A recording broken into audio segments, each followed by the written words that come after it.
Hodgetwins podcast.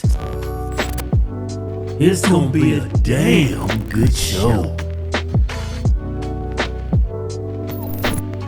Yeah, we got a damn good show for y'all. Yeah, we got an ex-Green Beret, highly decorated, and he's here from the Great Commonwealth? the Department of Retribution. Yeah, he's from the Department of Retribution. Not from it. Yeah. I'm the founding member. Right, you're the founding member. Okay, I'm not only a client, I'm the president. I'm the secretary. The Secretary of Retribution. Yeah.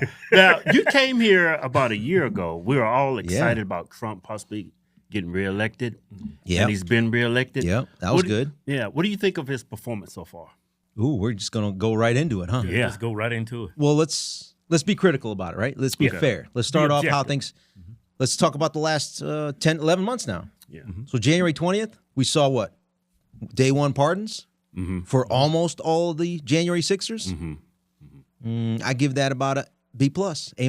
I thought he I give him an A if he gave everybody a pardon. Oh, he didn't pardon He everybody.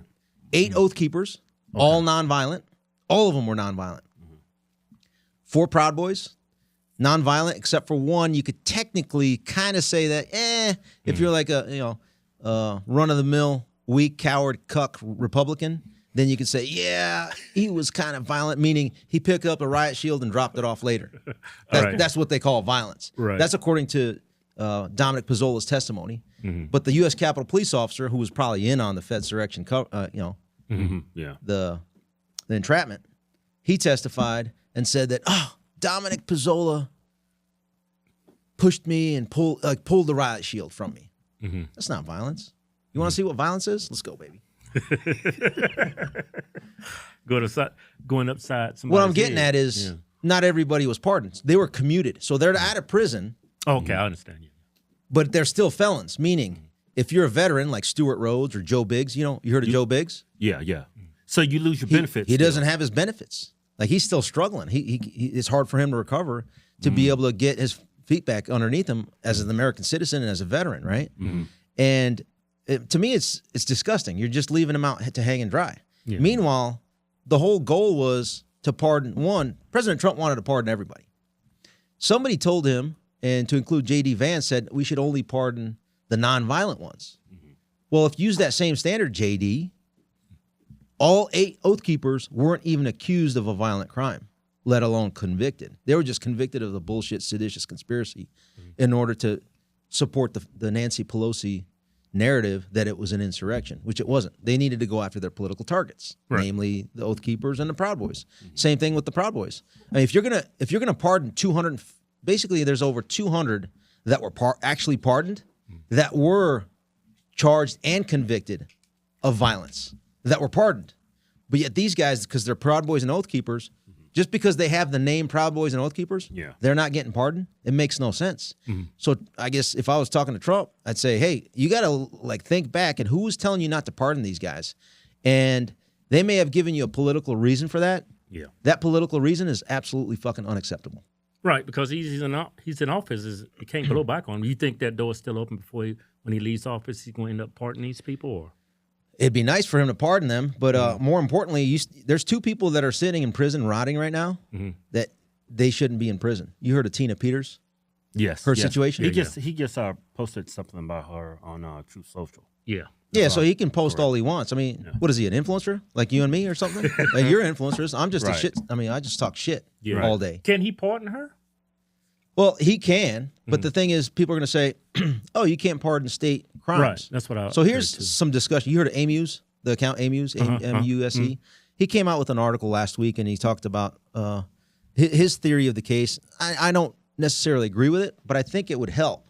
So President Trump just pardoned about 2 weeks ago all of the electors that were weaponized against throughout the entire country, whether it's Georgia, Nevada, Pennsylvania, the whole. Right. They call it the fake electors. It was electors that were created in the event that it would be litigated. The election would be litigated fairly. And then if the Republicans won, then those electors were already voted in and seated. But that's another kind of topic. So he pardoned all those. And then in that actual pardon document, and it was put out on Ed Martin's X account, it says in there, I can't remember the exact quote, and maybe we can pull it up, that any and all American citizens that kind of fit into the following category. Well, fitting in that following category would be Tina Peters, because she was the one that was trying to protect the federal election in 2020 in her own county when she was a clerk. Right. So you can pardon that for kind of that public exposure. I don't think it has any effect other than saying that the federal government, meaning the presidency, the office of the president, is serious of clearing her name. It does two things. One, it helps kind of clear her name, but it does also something negative in the sense that when people say, oh, you were pardoned, the other side is going to say, oh, so that means you were a criminal, right? You had to be pardoned for something. Right. I think something better needs to happen in her situation, where this White House needs to have like a pair of balls. Let's just call it for what it is. And so far, they haven't really exhibited it. And what that means is if the governor of Colorado, Jared Polis, and the Secretary of State, Jenna Griswold, the one who actually weaponized and criminalized Tina Peters for exposing the illegal election that Jenna Griswold was basically a part of, the U.S. Attorney for the District of Colorado needs to criminally charge Jenna Griswold for what she did in the 2020 election. There's multiple statutes. I put a tweet out that discusses specifically what those are.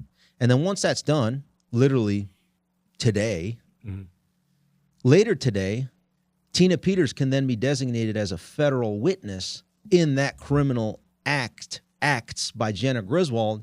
And now the federal government has a reason to extract the federal witness that is being held in captivity by Colorado. So while she's sitting and rotting right now in a Colorado prison, if I were in the White House, I'd say, hey, President Trump, call Pam Bondi, have a meeting right now with her and your federal marshal director, Gadyasis Serralta, bring them in and say, hey, here's how we're going to play this out. She's not going to, they're not going to transfer her, okay? You've seen some truth posts that he's put out. Right. Polis ain't going to do anything. They're just going to have her and keep her for her to rot as a political pawn. I don't like that. So the way you do it, if they're not going to do it through procedure and request process, you physically extract her. So at about 2 or 3 in the morning tonight would be a nice time to send 4,000 federal marshals to see if there's going to be a standoff with the state of Colorado, if they're willing to play ball. It requires balls. This White House doesn't think that we're in a like a revolution right now, right? Some people call it civil war, whatever. At the end of the day, it's why focus on releasing non-U.S. citizens first? And you know what I'm talking about a couple weeks ago. Let's focus on American citizens, okay? President Trump, Susie Wiles, Miriam Adelson, Jared Kushner. Okay? I guess I got to look at this camera because you can hide all you want. People see it. The internet is going to pick up on what's going on. You have a big enough reach here. I mean, I'm thankful that you guys platform me. Because there was a Jewish Let's guy get that just committed a crime. U.S. citizen out. Took him back. What's that? Yeah, it was a Jewish guy here, actually a pedophile, and he's actually sitting in Israel right now. He should be rotting in a jail. Wasn't he based out of? He was in Vegas, right? Yeah. Yep. Like former defense minister or someone high up in there. Something like that. But I was like, why are you going to bat for someone who actually committed a crime in our country? You're not going to bat for people who supported you. Right. So had your back. Our take is that how about you prioritize Americans, and then we can start and going after those that criminalized and weaponized against us over the last 4 or 5 years, censored, Fourth Amendment gang rape as we traveled throughout the country, locked us up in the form of J6ers, ruined families, ruined people that were forced into the jab, right? And their family died, maimed, destroyed, right? How about we have some accountability, right? Yeah. Right. Do you think there's going to be any retribution when it comes to what they did to us during COVID? I'm going to do everything in my power in my lifetime, and I'm basically mentoring my kids to make sure that we have it, right? And so what does that look like? Let me kind of finish on the Tina Peters thing. We talked about his grade, right? Okay. Overall, we started off with a bang. It was like nice sprint. But I'd say so January got some wins. Elon started jumping in as tech support. We started going after Doge. We started to expose all the corruption. And then May 31st rolls around. I'm guessing Miriam Adelson, prove me wrong, Miriam Adelson, Susie Wiles, Jared Kushner, Sergio Gore, and I guess Donald Trump decided, you know what? Elon Musk is exposing too much corruption and it's getting too close. Boom. Elon Musk is gone. What happened after that? He shut it down recently, right? Those A's started getting into the B range. Yeah. If you're going to give a grade to C to D. And if I was just talking about Pam Bondi and the DOJ, they've been at an F the whole time. Right. 0. Not a single arrest. And if for people that are saying, oh, but we've had indictments of James Comey. Yeah. And who else? Yeah, they were shutting your girlfriend from New York. What's her name? Letitia James. Yeah, Big Tish. Yeah. You like her, right? No, she's too big for me. Too big? Okay. If she's too big for you, she's definitely too big for me. Well, they let her go, right? Didn't they? Yeah, so they just dropped the charges. No, I was like, they're still out there. Yeah. See, I could care less about Big Tish. Yeah. Because what I do care about is her attorney, Abby Lowell. Abby Lowell represents Big Tish, James Comey, John Bolton. Remember that guy? Meanwhile, they're not arrested. They're still out there treasoning. Right. I mean, think about this. Imagine you and me are indicted for something, but we're not hauled in. Right. Yeah. You can still do your podcast and reach millions of people.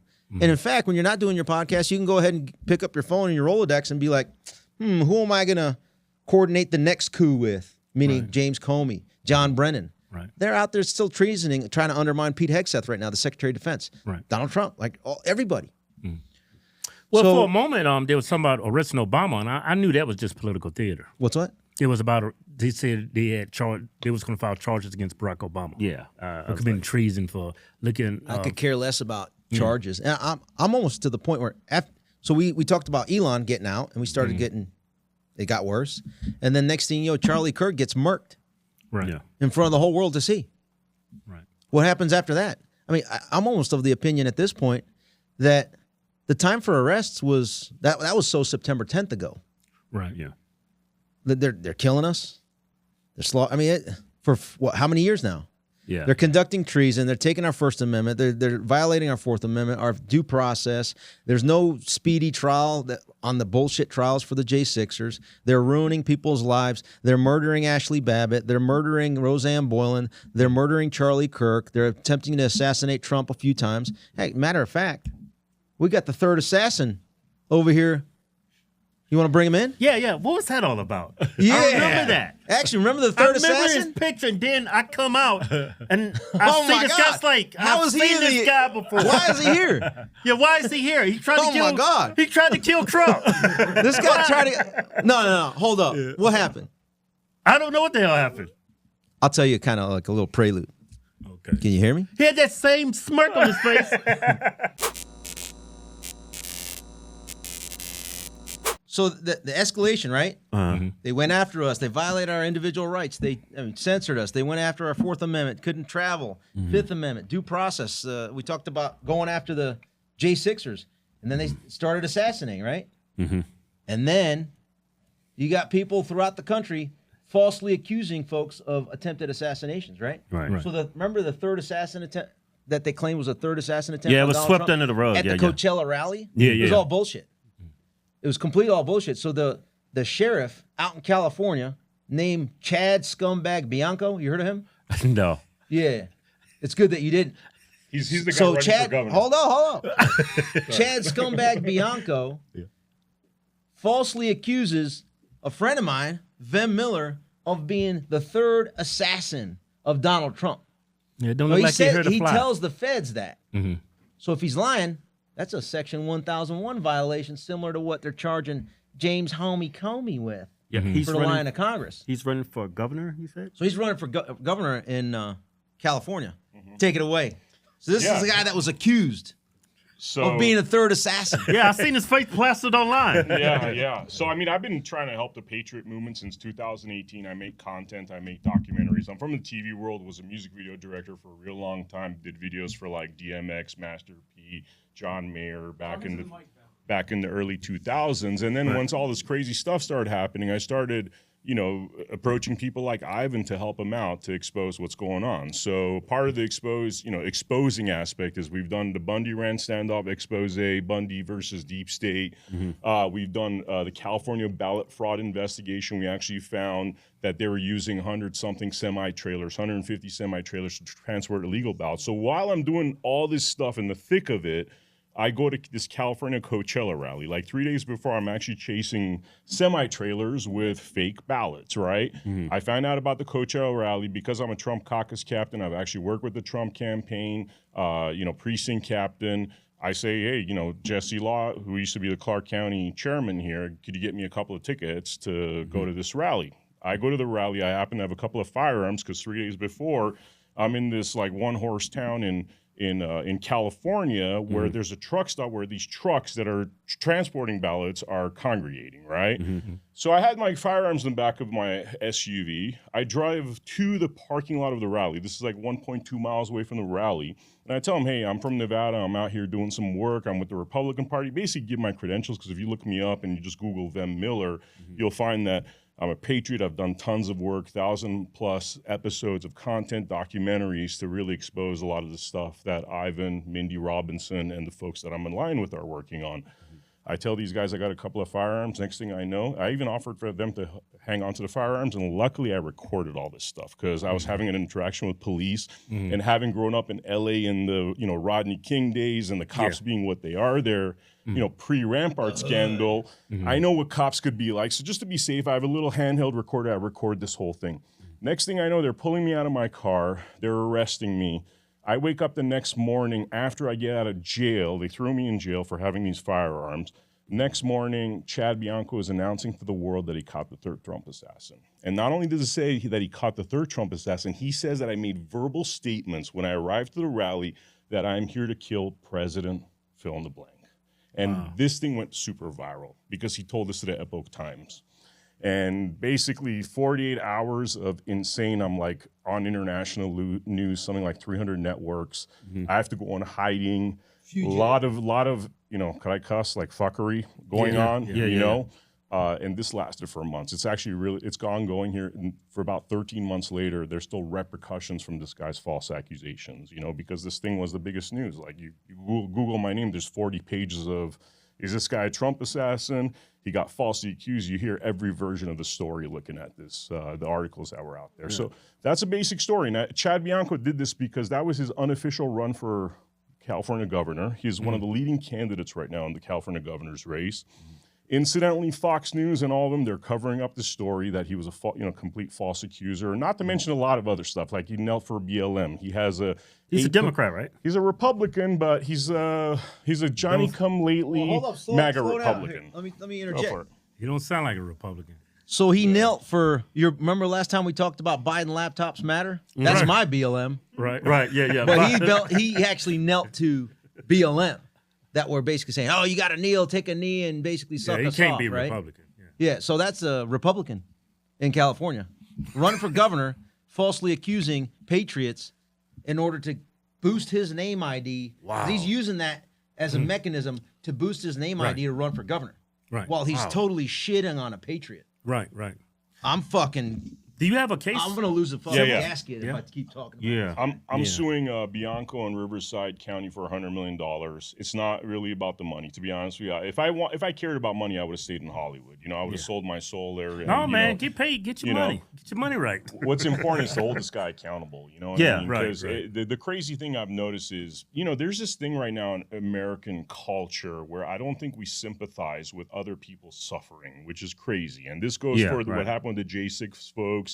You talk to the Democrats, they're almost like happy that Roseanne got murdered. You know what I mean? Yeah. And this is wrong. This is going to destroy this country. This us not caring about stuff. And I've noticed that in my story. So rather than say my story like, hey, I'm the guy that got falsely accused and this guy carpet bombed my life, I start with, he has an 8% crime solving rate. That means he fails 92% of the time, right? He has the highest number of prison deaths, right? He has the highest number of fentanyl deaths that somehow are getting into his prisons, right? So where does he work at right now? He's a Riverside County sheriff that is running for California governor. And if you ask me, all the deep state players, all those individuals that we see are the paid influencers, incidentally, were the ones that were coming after me saying I'm an assassin. While you have the hardcore patriots like Ivan Raiklin, Mindy Robinson, who's sitting over there, frankly, these guys saved my life. They saved my life. They changed the narrative. Noel Fritsch is another one. After he shared the recording, I was like, the evidence is clear. I mean, I heard the recording. He didn't do anything wrong. There's no attempted for anything. And so now it comes down to the point of, this guy lying publicly and to the Secret Service and the FBI when he claimed that this was Vem was the assassin. That's a federal fucking crime to. Right. Yeah. I don't care if you're a sheriff. Let's And take guess the what? I definition don't of care if you're a persecution. sheriff or doesn't matter. If you see how I roll, I'm coming for you. There's gonna be accountability. You asked me about accountability. Accountability is coming regardless of if the government is gonna participate in it. And what that looks like for a private citizen like myself, I guess just stay tuned. Like the FBI says, there's different ways to hold people to account. One is through public exposure, and this is an opportunity to let people know that this Chad Bianco guy, yeah, I get it, he's a Republican. He's scum. We shouldn't even have him even in the primary. That guy needs to be yanked out and arrested and Why ain't sitting this in a bigger jail. story among Republicans? This is the first I've ever heard of. Because of the rhinos and these paid influencers that have infiltrated our side. There's this clear pattern here for those people that just attack people for having words. When you look at those people, they're the same people that were coming after me. And I don't talk about Israel. That's not been a main topic of mine because I do investigative journalism. There's so many other things that I dedicate my time to, like the Bundy Ranch standoff that talks about how the U.S. government is stealing land. They want to get rid of the American rancher because they want us eating. Hold on. Well, we're just going to talk about Chad Bianco. Relax. Go back. Get out of Hey, here. now have this guy been endorsed by Trump? He actually was at Mar-a-Lago the other guy? Yeah, Bo- Bianco? Boca. So he was at Mar-a-Lago in February after so his name's been pretty much cleared, but it hasn't been cleared enough to where people don't equate the false accusation with Chad Bianco. That's the kind of last step that we need to hold him to account. And he doesn't need to be running for governor or be governor. He needs to be prosecuted for completely destroying other people. Not only for that, but all the corruption that he's exposed now in his police force. He just had an interview with Lara Trump, unfortunately. He was on a show a couple days ago with Sean Kelly. You know Sean Kelly here locally in Vegas? And it's because people don't know about it. Sean Kelly mentioned it on the show. I about flipped the fucking table and started yelling at him for having him on the show. And he promised that he'd have Vem on to basically explain who this guy Chad Bianco is. But it's good because we get to the truth by having the conversation and bringing receipts. Right. And that's a lot of times the censorship doesn't allow for it. So going back to what I was going to say. One last thing. Sorry I broke your guys' television earlier. I knocked the television. I ordered you guys a new one. Dude, Thank you so much for you get a having me pass. on the show. Dude, you're white. I'm gonna give you a pass. Thank you. Man, I didn't know If Armenians you're like black, that. I'm calling the cops. He walks in here before we start the pod and just starts flipping everything around. I'm like, hey, that's my role, bro. Hey, do you have any insight on this feud between Marjorie Taylor Greene and Trump? Oh, I do. Yeah, A little bit. I like that smile you're giving me right now. Because I'm pretty sure. I was very disappointed when Trump called her a traitor. It's like, why would you turn on somebody? Why are you being so diplomatic in your word choice? I mean, traitor. Disappointed. Traitor is a strong word to No, call but you another. said disappointed. Yeah, it's like, why would you call her, of all people, a traitor? We met her at the rally here in Vegas, and we was talking about Trump and everything was looking good, like he was going to get reelected. And she was so sincerely worried that something bad was going to happen to him. She was very concerned for him. And Yeah, for him somebody's to going to kill him, or they're going to try to throw him in jail. Yeah, I mean, she was genuinely worried. yeah. All right, so you know me, I'm very critical of everybody. Okay. But here's where we're going to go. Okay. On balance, Marjorie Taylor Greene, if you look at her political career from 2020, when she started running, okay? Her first election was 2020 with Trump's re-election campaign, right? January 3rd is when she became a congresswoman, okay? And then January 6th rolled around. I had been communicating with her throughout that November post-election period, November, December, on a regular basis, explaining how, because she's from Georgia, right? On how we fix and remedy the Georgia situation to the illegal election that was conducted in 39 states, not just the 6. Yeah. And, I had a meeting with her. There's a picture up there somewhere. And in her career since then, she's the only one that pushed back maximally on COVID, right, in Congress of the 435. Her and Thomas Massey, right? Right. So those two purebloods, right, pushed back. Thomas, I'm gonna talk about Massey as well because it's related to the situation here that we're going to talk about. I'm glad you asked that question because I was hoping we'd talk about this. Yeah. Because it's key. to understanding, contextualizing what's going on with the fight going on. You have, she had actually hearings that the COVID Select Committee wasn't doing to expose the COVID stuff, to have a field hearing on January 6th, right? And so the things that were censored most by CommiTube and all the incumbent big tech platforms, she was the one pushing, working with folks. And same thing with Thomas Massie. Thomas Massie was the one that before she became a congressman, he was a member of Congress and was the one that called everybody to vote in person on the COVID relief package in 2020. I don't know if you remember that. And so he was the only one that said, hey, you can't just proxy vote your way into stealing trillions of dollars from the American taxpayer without putting your name on how you're voting. That's just unacceptable. Right. So Massie and Marjorie, when you view it from the perspective of they're being attacked because their stance on COVID, they're being attacked because Massie's trying to uncover the January 6th pipe bomber and what happened on January 6th, the Fedsurrection. They're going after Marjorie Taylor Greene and Thomas Massie because they're trying to be transparent about the Epstein Files. Right. It's a different perception. Like, to call her a traitor for doing that is That's we what don't motivated. believe it. That's what I don't believe it. Yeah, I'm thinking that was his motivation to call her that, to ruin her credibility. It's to ruin her credibility, but you can attack people all you want, but there's going to be enough of us critical thinkers that I'm not loyal to I'm only loyal to the truth. Right. Okay. Right. So if it gets in the way of somebody that I voted for 3 times in the primary, 3 times in the general election, fundraised for, was on Veterans for Trump in 2020 and 2024. In 2016, I was deployed to the Middle East, so I couldn't participate in really any of the political stuff. I was on active duty. When it's somebody like that starts to betray the truth, like, I got to go with the truth. Right. And that's going to mean for me, I'm going to lose friends. I'm going to lose relationships. And but I can still live with myself, and I can look at my kids in the eye and say, this is why I did it. Right. Now, having said that, going back to Marjorie, I can't answer that this is what I think the answer is. My hypothesis is that because when you start to look at the funding stream, there's 2 camps that are vying for influence into the Trump movement. You have the 80 whatever million of us that voted for him because we wanted what? Accountability. We wanted transparency. We wanted no overreach of the government. We didn't want to weaponize government. Now, we got some of that, like we talked about at the beginning. You know, the de-weaponization of the government, yeah, we got that. Those are wins.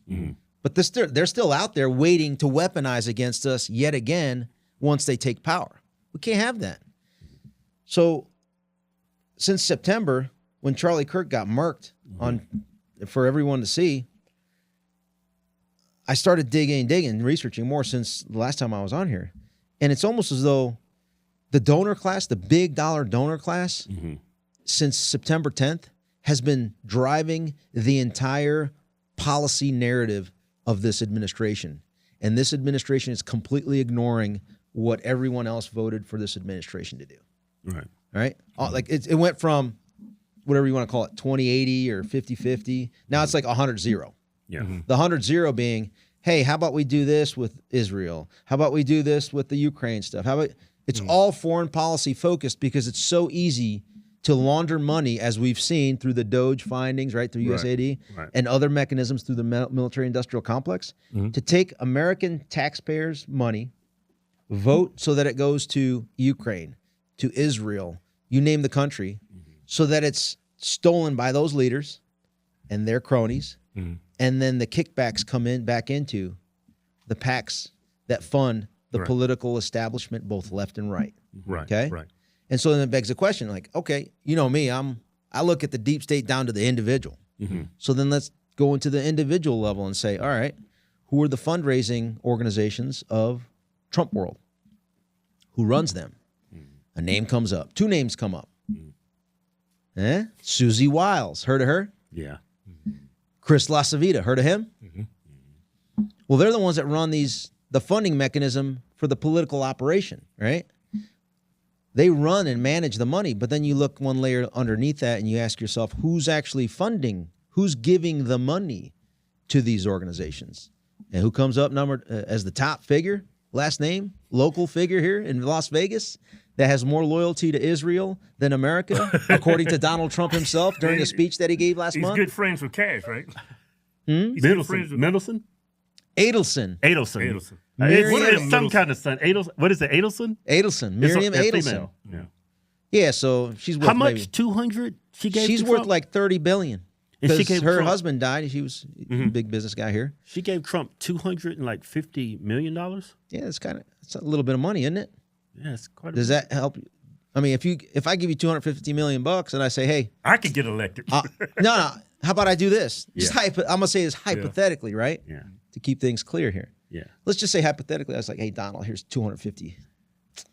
I want you to go ahead and bomb Iran on behalf of Oh, yeah. my beloved country that you said I'm more loyal to. That's not a My that's not a BB campaign Netanyahu boy. donation. Yeah. That's not a campaign. That much amount of money? That's crazy.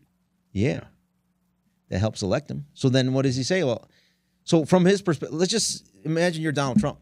Okay, I got somebody that gave me $250 million and I got 80 million people that voted for me. Yeah. You're going to look at the money first. Yeah, let me see. What do you want, Miriam? Right. Oh, you want something that BB's telling you to do?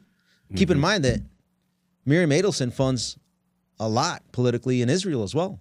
Right. Of course. So BB's campaign. And guess who's the conduit? Guess, you probably know this. In 2020, who helped as a strategic advisor on Bibi Netanyahu's re-election campaign in Israel?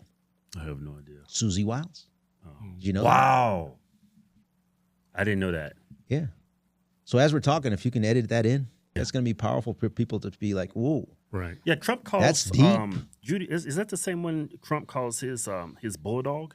The Ice Maiden is her nickname. The Ice Maiden. Her newest name, he said twice now, the most powerful woman in the world. With one phone call, she could destroy a country, he said. He said that. Trump said that. Trump said that. Why would you say that publicly? You tell me. I mean, as a light-skinned Negro here, Right. Yeah, you very I'm confused. I need a little help with a little darker skin. I mean, I wouldn't say Confusing the anything conversation. remotely like that in public. Sometimes sometimes when Trump, he is a comedian at times, and sometimes he puts his foot in his mouth and he tells people. Yeah, that wasn't what- too funny for me. Yeah. You have a clip? He was a great football player. Susie Wiles, she had a father, Pat Summerall, the great announcer. He was a great football player, became an even greater, the voice of the NFL, and he was supposed to be a tough cookie, and I believe it 100%. Most powerful woman in the world. She can take out a country, take out a country with one phone crazy. call. That's power. I don't Wait know a if I minute. could do that, but she could. I don't Thank know you, if I could Susie. do Do you that. feel good about the job you're doing? Huh? She's never going to be satisfied. Susie Wiles. Yeah, so That's crazy. you like that when he says that? No. Yeah, that sounds nuts. It's kind of. Why would he say something like that? Unless she is. That He's powerful. compromised. Yeah. So again, we can kind of throw stuff out there. I go through my analytic process. Remember I did the whole 3-hour lesson last time? Yeah, When you right, fell asleep on me? Yeah, I got you. I'm not going to do that anymore. Man, you know you can't talk to a black man for 3 hours without falling asleep. Come on, man. Oh, shit. That's nuts. So, no, I mean, you start thinking about it, and I do my critical thinking, like, why would he say something like that? So I look into, okay, Susie Wiles, why does she have so much influence, according to Donald Trump himself? So who's the president? If he can't do it, but she can, who's the president? Right. America? Yeah. He's not. So and then I need to ask the question and start digging. Oh, maybe there's a little bit of Miriam Adelson, Bibi Netanyahu, Susie Wiles, Chris LaCivita, and who's the guy running all the foreign policy peacemaking deals on behalf of this administration? Is it Jared Kushner? Oh my God! Say that again. Jared Kushner. Like I seen him do was at a like they was sitting there. They was have these meetings with the leaders of Ukraine trying to find a peace deal, and I see him sitting there. I'm like, why is he sitting there? Why is Jared Kushner? Is that one of his? He's got a role with the administration. Yeah, right? yeah. Wouldn't you think that maybe the Secretary of State should be running that thing? Yeah. Right. You know what I'm why saying? is he there? Well, he's I'm just married saying. to Trump's Daughter? Ivanka. Yeah. Okay, that's why. Here's that's my why- running hypothesis. What does Trump not have that he wants for his legacy? A Well, it's hotel definitely in that Israel. ballroom I think a hotel in Israel. in West Bank or Gaza. Okay, so then if I'm Yeah, he BB, joked about online. He So put that- up a meme. what does he need?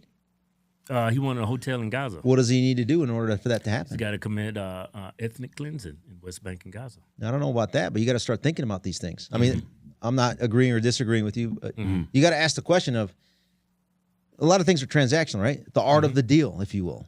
So Right, what does right. Donald Trump have to do if he wants the hotel? Like, what does he need to? What leverage does Bibi Netanyahu or the investors or whoever is going to deal with that particular deal in Israel for that to happen, right? And then you start going down methodically. Who are going to be the players involved in that process, and who would be facilitating that deal? Let's just put that aside as that one reason. What's another thing that he doesn't have that he wants? And he wants to be compared with the greatest black president in American history. That's an oxymoron. What does Barry Hussein have? He got that Nobel Peace Nobel Prize, Peace doesn't he? Prize. Yeah. Yeah, he's really pushing hard for that, and then he's got all his followers like pushing for that. I'm like, Now, would you be okay? I mean, I'm gonna ask you since I'm hosting for like 1 minute. Just give me 1 minute. yeah. Would you be okay with him getting the Peace Prize as long as he's also doing the domestic stuff that he wants us? Well, it's Right? like conflict of interest. Yeah. I would be okay with him doing all this stuff, right? But I don't want 100% of his focused on the Nobel Peace Prize while Tina Peters is still fucking rotting in prison. That's a problem. Yeah. I don't want him focused 100% on these foreign excursions and whatever else is going on. Yeah.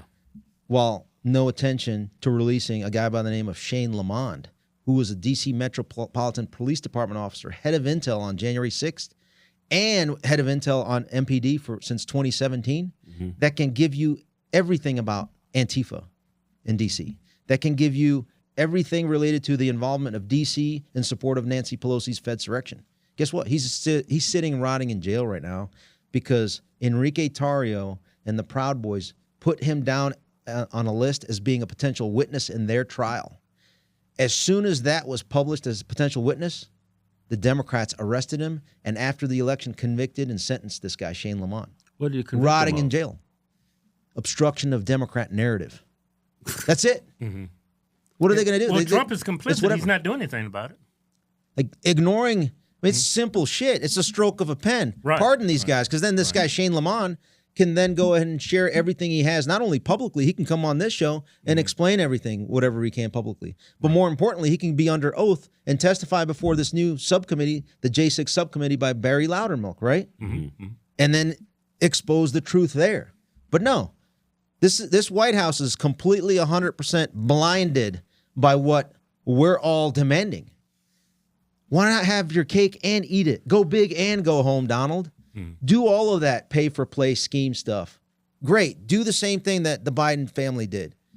I'm okay with that as long as you're starting to get like truth, justice, accountability, transparency, and retribution for all the scum Right. that did not only what they did to you, like that's one component of it, but they they conducted treason against all of us.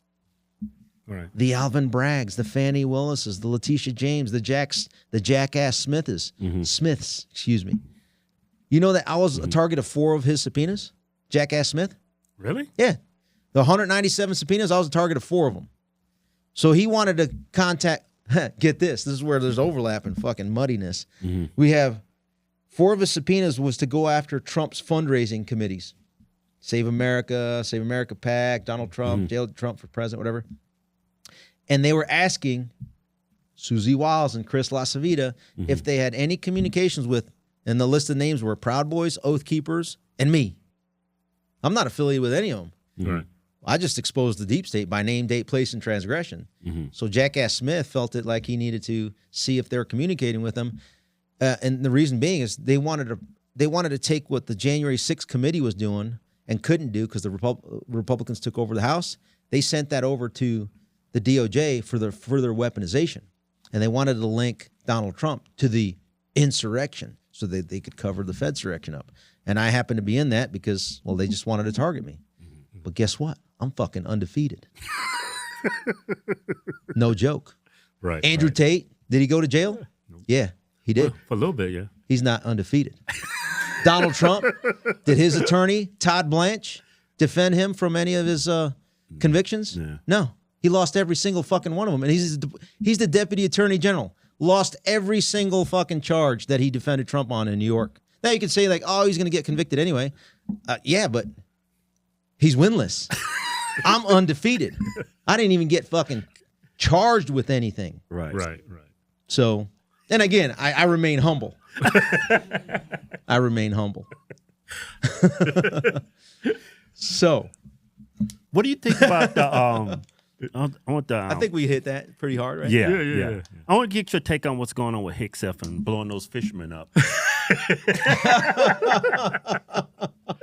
What does he got against people with fishing Whoa, poles? hold up. Did we hit the Marjorie thing?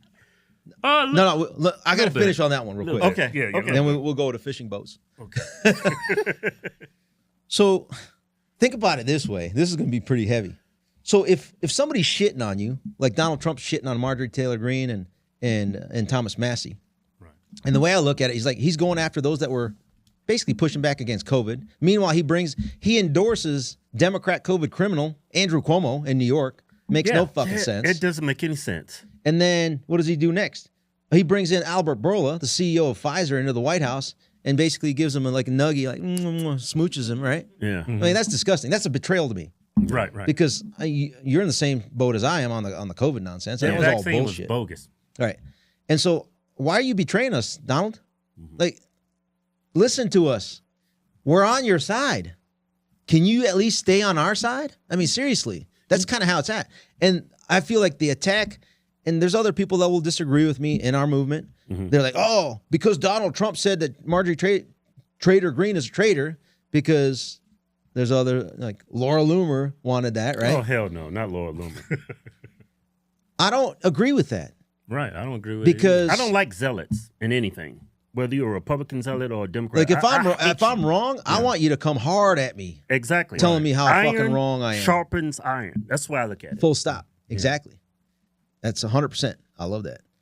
And so every single time that Trump has ended up having to reverse, I've been one of the first people to go hard to get a course correct, right? That's why I'm going so hard right now. It's not because I want him to fail.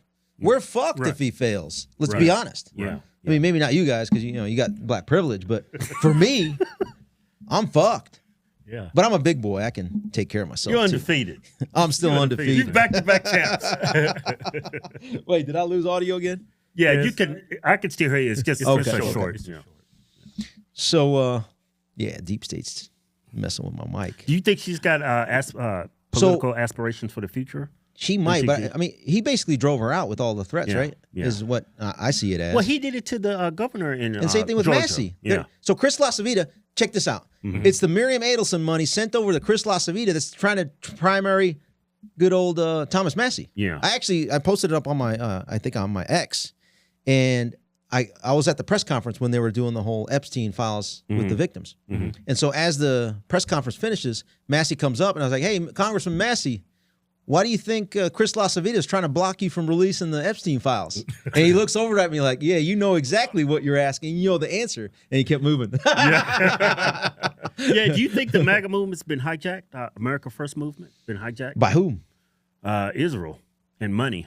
Well, that's kind of what I'm laying out right now is that I don't want to call it, like last time we talked about FBI, DOJ bad. I like to specify individuals, right? Right. You can take it from whatever you want, and you can go the Stu Peters route and bring out your, the 3-round shot burst of the machine gun. Right.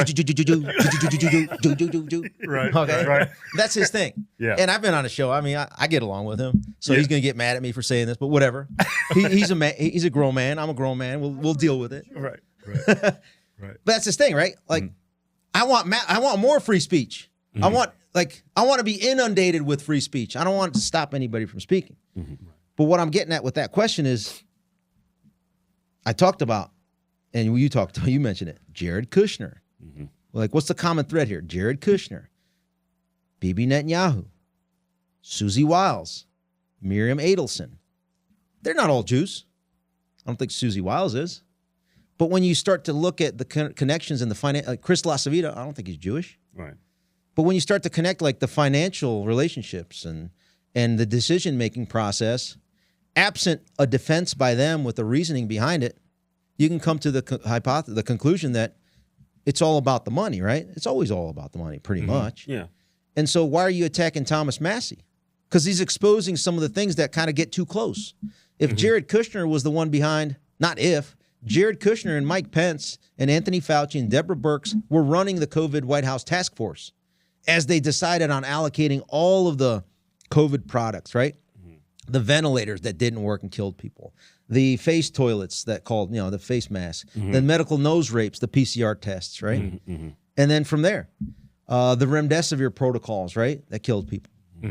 And so it begs the question, how much of a role did Jared Kushner have that needs to be protected? Yeah. Because that's family, right? Right. And so truth over everything. And I was on the show yesterday. I said, to me, truth is paramount. And I've lost relationships, like a lot of family members, for a few years. Didn't really communicate with me because they trusted the science, right? Right. I trusted the truth. Yeah. Right. And so the truth is eventually going to come out, and we're going to get people back into the loop. And I think to close out in answering your question about the Marjorie piece is there's too many people in his vicinity that are focused on getting these foreign policy wins to line their pockets, right, at the expense of the other side of the Civil War in the America First MAGA movement. So you got the big dollar international donors. Now, Israel is one component of it. You can claim it that. I think it's just one component. It's the foreign policy stuff. Because you can money launder easily through foreign and then bring it back to the U.S. that way. And then basically us that aren't really tied to the system. Like, you guys don't want a job in the administration. Hell no. Right? You don't want access. Like, you could care less about access. You've built your own on your own. Right. Without anybody's help. If anything, you boosted and helped. Like, you guys, the way I see it, you helped Donald Trump get elected with your voice. Like, let's face it. Let's be really realistic here. Right. Massive voice to get young folks from, from the cities that listen to your podcast, new immigrant communities that are from Africa. I live in Northern Virginia. I go around and talk to everybody like, hey man, I saw you on Hodgetwins. I was like, oh, you listened to it. So you had a massive impact in moving, swinging the vote. But we don't have as much influence as this big dollar donor class. Right. Right. But we are starting to get more influence because, your views are just going up, right? And up and up. And where are those views coming from? It's a zero balance. It's a zero-sum game. Right. It's Fox News is losing their audience. The Ben Shapiros are losing their audience. The Mark Levins are losing their audience. Right. Because all they do is attack without a reason to attack. I can call you a traitor all day long, and you can call me a traitor or whatever all day long. Great. Once you're done and exhausted with saying like, Ivan's this, that, I'm like, great.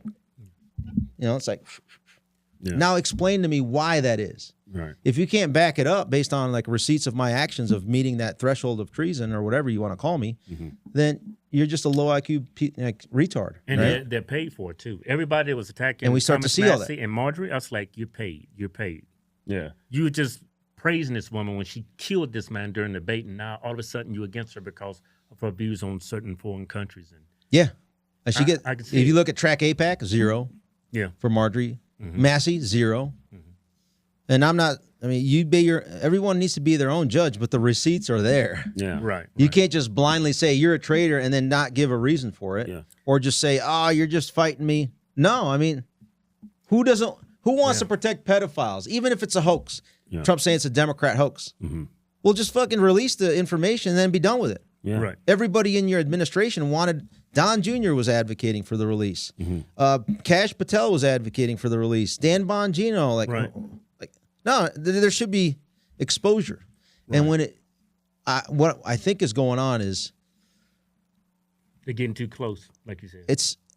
I don't think before the whole fight that happened on the Epstein stuff, I didn't think that Donald Trump, you're not going to find anything on him on it. I'm not so sure about some of his cabinet, though,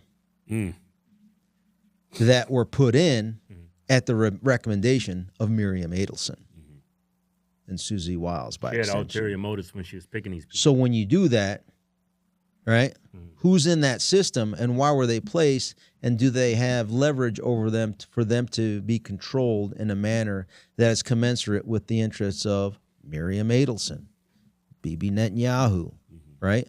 Or the intel agencies, whether it's Mossad or CIA or MI6. I can't tell you with like a high level of confidence on that. That's just what my gut feeling tells me based on reading the tea leaves and then based on my background, right? I don't just throw something out there randomly. There's enough indicators out there for me to come to even say this. Because before, like, if I don't have anything, like, I'm not just going to randomly come after people and say, oh, fucking Keith and Kevin are traitors because there's no evidence. Yeah. You're not a governmental actor. Yeah. So I'm not crazy when I say Thomas Massey and Marjorie Taylor Greene are America First Patriots. Full stop. Based on their actions? Based on their actions, yep. Now, who's the... Trump is not the arbiter of who's America First. He claims he Well, is. his sycophants think so. Neither are you or me, but Right. I'm going to bark loud, Right. but you have a bigger voice. Right. Right? So he's got the biggest voice, so he can convince a lot of the low IQ lemmings and those that are paid influencers that want either are paid through a monetary check or through access or through pat on the back or amplification Right. to carry the message. And I think there's enough independents that are not tied to the system. Like, I only do independent long form podcasts, and the collective picks up on it, right? That there's something wrong because we pick up when there's a 180-degree pivot from the campaign promises, like that, right? Right. Because we followed it closely during the campaign, and that's what we voted for. Right.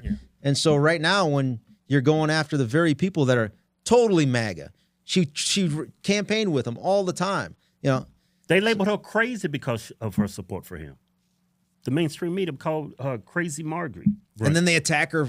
I don't go on these scum shows. That's not my shtick. So, because the way I see it is, if you're going on some of these scum shows, you're supporting them. I don't like it when Donald Trump goes on Fox News. He enables the people that helped steal the 2020 election. He enables the organization that covered the January 6th insurrection by going on that program. Did MAGA Universe get mad at him for that? No, I always call him out when he does something like that. Yeah. How you feel about Or like that? even Newsvax. Yeah. They caved on the illegal call 2020 them- election and the vax. You talking about Newsmax? You Yeah, said Newsvax. Vax? Yeah. I say it that way because they caved on the vax. Right. Right? Right. They did. Little beta cucks.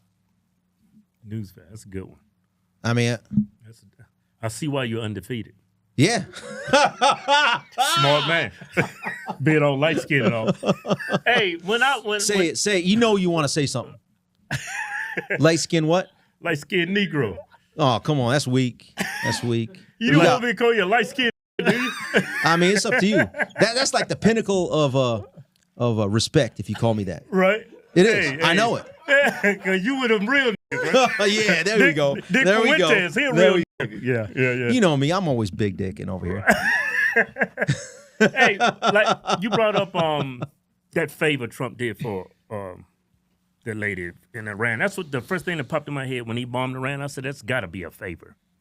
It's got to be a favor. It makes no sense. It makes absolutely Was no it- sense. So Charlie Kirk was in the White House. I gotta be careful naming names here, because I don't want to name somebody. Then tomorrow they're fired because we need them in there. Because I mean, I got to act like I'm an insider basically, because I talk to so many people in the administration that are good. Yeah. So I don't want to call them out, Right, Because I'm very critical of other people in the admin. Right. There's basically a civil war going on Right. Yeah. between those that are like the weak Republicans, Right. the balls to the wall patriots, Right. and then amidst all of that chaos of the 3% of that are all the deep state. So you can't. It's a delicate situation. Ivan, But am I crazy when they said Iran was 2 weeks away from a nuclear weapon? For them to say, the first thing that popped in my head is like, okay, let's say that's true. Let's say I believe you. Even if that was true, who would create a nuclear bomb to start a nuclear war with two nuclear superpowers? It just didn't make sense to me. The whole reason behind that bombing. And they keep saying they have a right to defend themselves. That's like, at that point, I don't think they're defending themselves. That's not defending yourself. You're actually taking so I'm not following the political internal dynamics of Israel closely. Yeah. But I read somewhere that, and again, I'm not.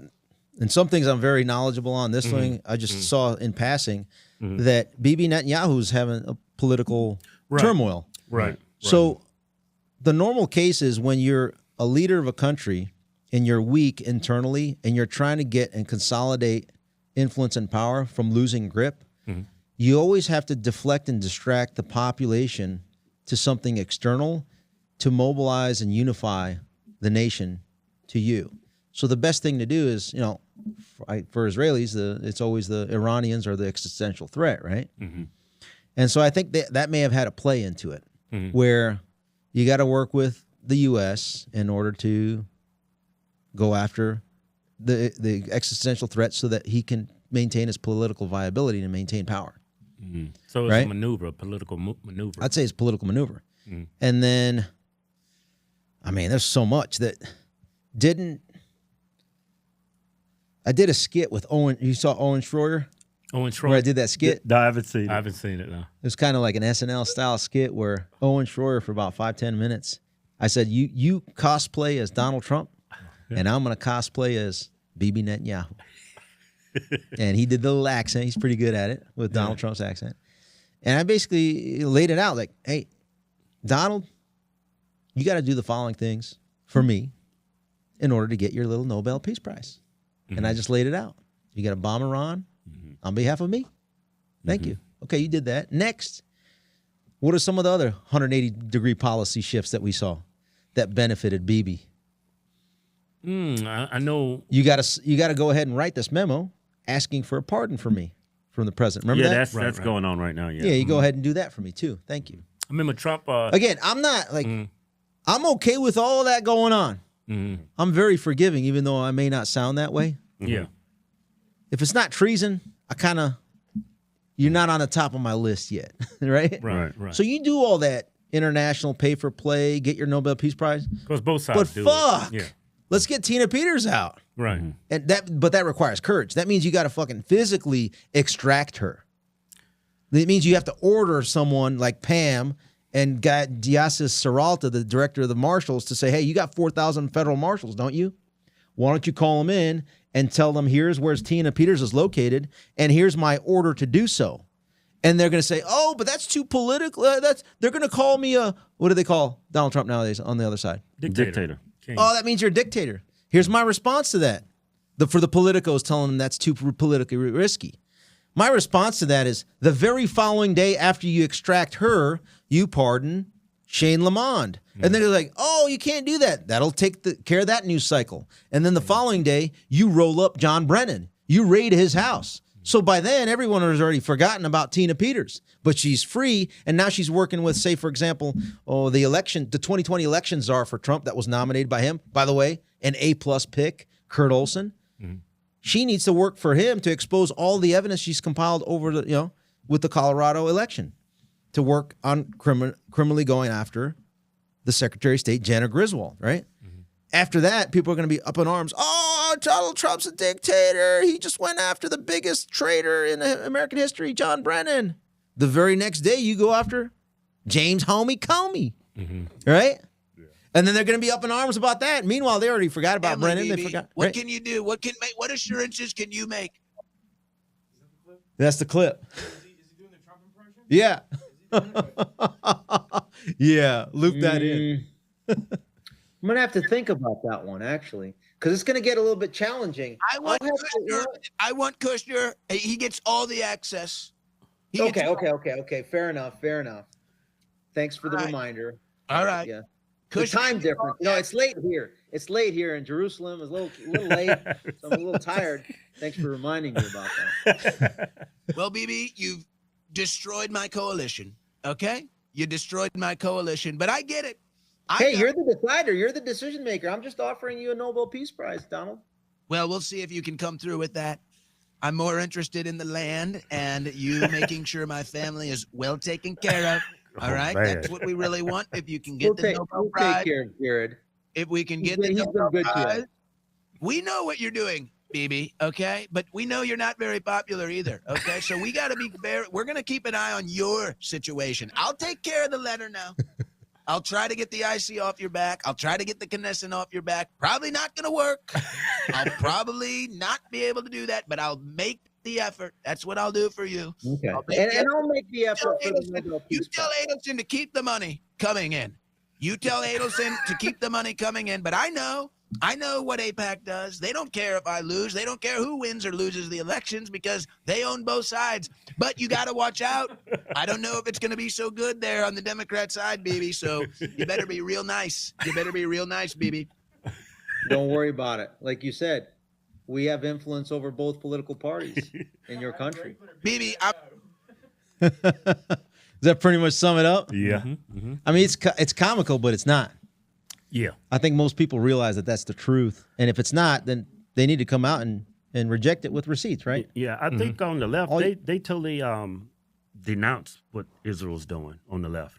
It's just the political party over it hasn't.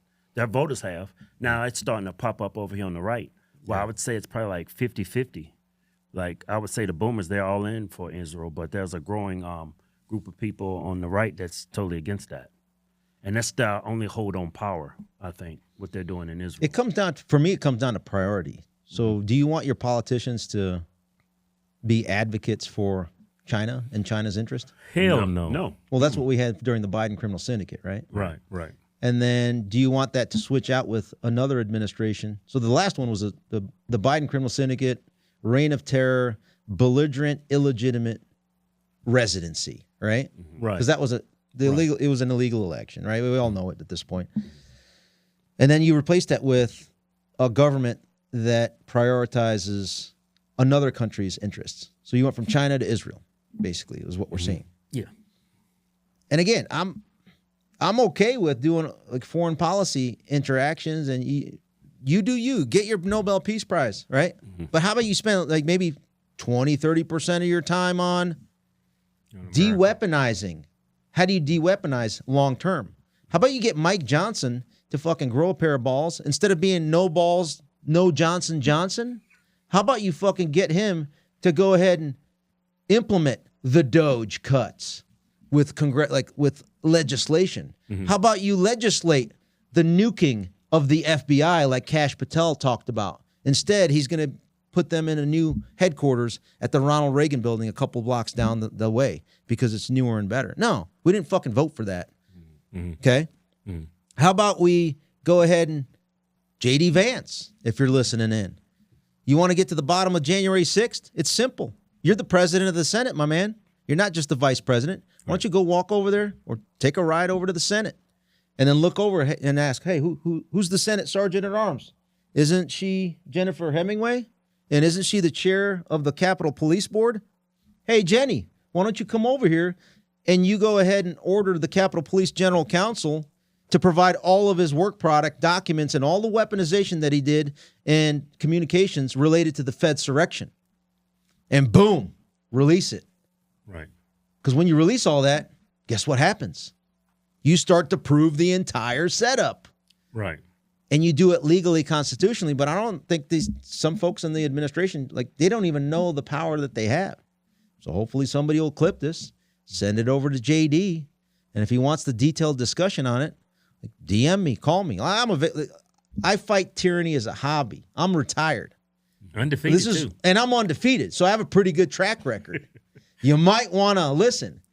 And if you think I'm an asshole about it, okay, call me an asshole, but then after that, let me give you some receipts and let me be your guidance counselor because I'm undefeated. How you feel about J.D. Vance? Diddy Vance? Did you say Diddy Vance? I didn't say that. You said that. You think he could be a good president? You think he could do some things where Trump came up short on? Right now, people will disagree with me on this, but I'm at the point where you have had to have been weaponized against these last 4 years to have a position in my government. Otherwise, I don't trust you. Best case, you're just a cuck coward. And we just went from a tyrannical regime to a cuck coward regime. We need to upgrade from that. We need complete scorched earth patriots to completely cleanse the entire system of traitors, criminals, pedophiles, you name it, every single level. Do you think we have people to do that? What's that? Do you think we have patriots on the right that will do that before the end of his administration's? Well, J.D. Vance, he took the jab, so automatically that's a disqualifier for me. Yeah. If you took the jab, you have no business in my government because you were not a critical thinker and you were a coward. You didn't push back at all. Right. So people are like, oh, that's harsh. I'm being diplomatic. Like, I'm being actually diplomatic, saying it the way I am. If you want to know my real feelings about that. Yeah, when he first came out with that vaccine, even when he said he was going to provide a vaccine, I was like, I'm not putting that shit in me. It's just common sense. Yeah, It's so like then- instinct. Yeah. So maybe you should be running. No, I got too many skeletons in my closet, and I'm not undefeated. Shit, like I you. might even be on. I might even be on the Epstein Files. Wait, I don't like that. This interview's over. Take over, man. Hey, I want to talk about the dude killing all the fishermen. Yeah. Oh, yeah. Yeah. That was a joke, by the way. Not on the Epstein Files. Okay, good. I'm about to flip the table over. All right. So let's go fishing. Yeah, let's go fishing. Let's go Man. fishing without the bombs. So who's driving the narrative about the fishermen and being anti? Well, it's the against left it? primarily saying that he's blowing up people fishing. They're fishermen. I'm gonna kind of answer it this way. You remember when John Brennan, the former director of the CIA, who still basically runs the CIA right now, even though it's Trump's CIA, who was Barry Hussein's CIA director? Yeah. They were ordering drone strikes to lay waste and murk American citizens overseas with no due process. You know what their due process was? It's like, oh, let's have our little Tuesday meeting. Who should we drone strike today? Oh, there's this guy right here. Should we do it? Yeah. Just sign off on it. American Boom. citizens? Anwar al-Awlaki, U.S. citizen, just straight up murdered. Where did this happen at? Pull it up. Anwar al-Awlaki, I'm not going to US try to citizen. spell that. Anwar AL dash, I think it's AWLAKI. Sounds like an Still immigrant. undefeated. Yeah, baby. Anwar al-Awlaki. هل تتكلم عربي؟ شوف. So remember when, you might remember this part. Remember when Rand Paul did a filibuster for like 23 hours in the Senate about a decade ago? When you were, I was a dumb when you were, Democrat. I wasn't but you even were, in politics. yeah, but you still were making gains while you were watching TV, right? Yeah. Yeah, but I wasn't gains. making no mental gains. I was making a bunch of muscle gains. I didn't know what the hell was going on in our government. Yeah, I didn't. No, so he was out there. It was a Wednesday. It was like a snow day in D.C. And that was it. He was just, for 20 hours straight, calling out Obama for just straight murking an American citizen. Now, you could say that this was a terrorist and he did bad stuff, but at what, like, who, am I going to trust the government to say and label a terrorist and say that he did the following things? Right. Yeah. That's all a white So- Trump supporter needs to see, though. All they need to see is that No, turban. again, I'm not defending him if he's a terrorist or not. Yeah, Right. yeah, But if you're in the middle of combat, like there's wartime rules, right? right. And then there's narco terrorists that are not American citizens. You can wax them, right? Yeah, yeah. The way I look at it. But if you're an American citizen, you just get murked by a drone strike, and you're not in the middle of conducting any sort of violent activity that's threatening self or others. You got some due process rights as an American citizen, right? Right, yeah, of course. That's what I would say. I think most people would agree with that. Well, that's not what Barry Hussein thought, and that's not what his CIA director John Brennan thought. So these guys have a long history of already like murdering people, Right. and the people that did that are the ones behind the operation to claim that what Pete Hegseth is doing is somehow unlawful. Remember the seditious six? Yeah, Right. right. What's her name? Slotkin? Yeah, Slotkin. Yeah, killing. CIA. Killing. She was at the CIA when?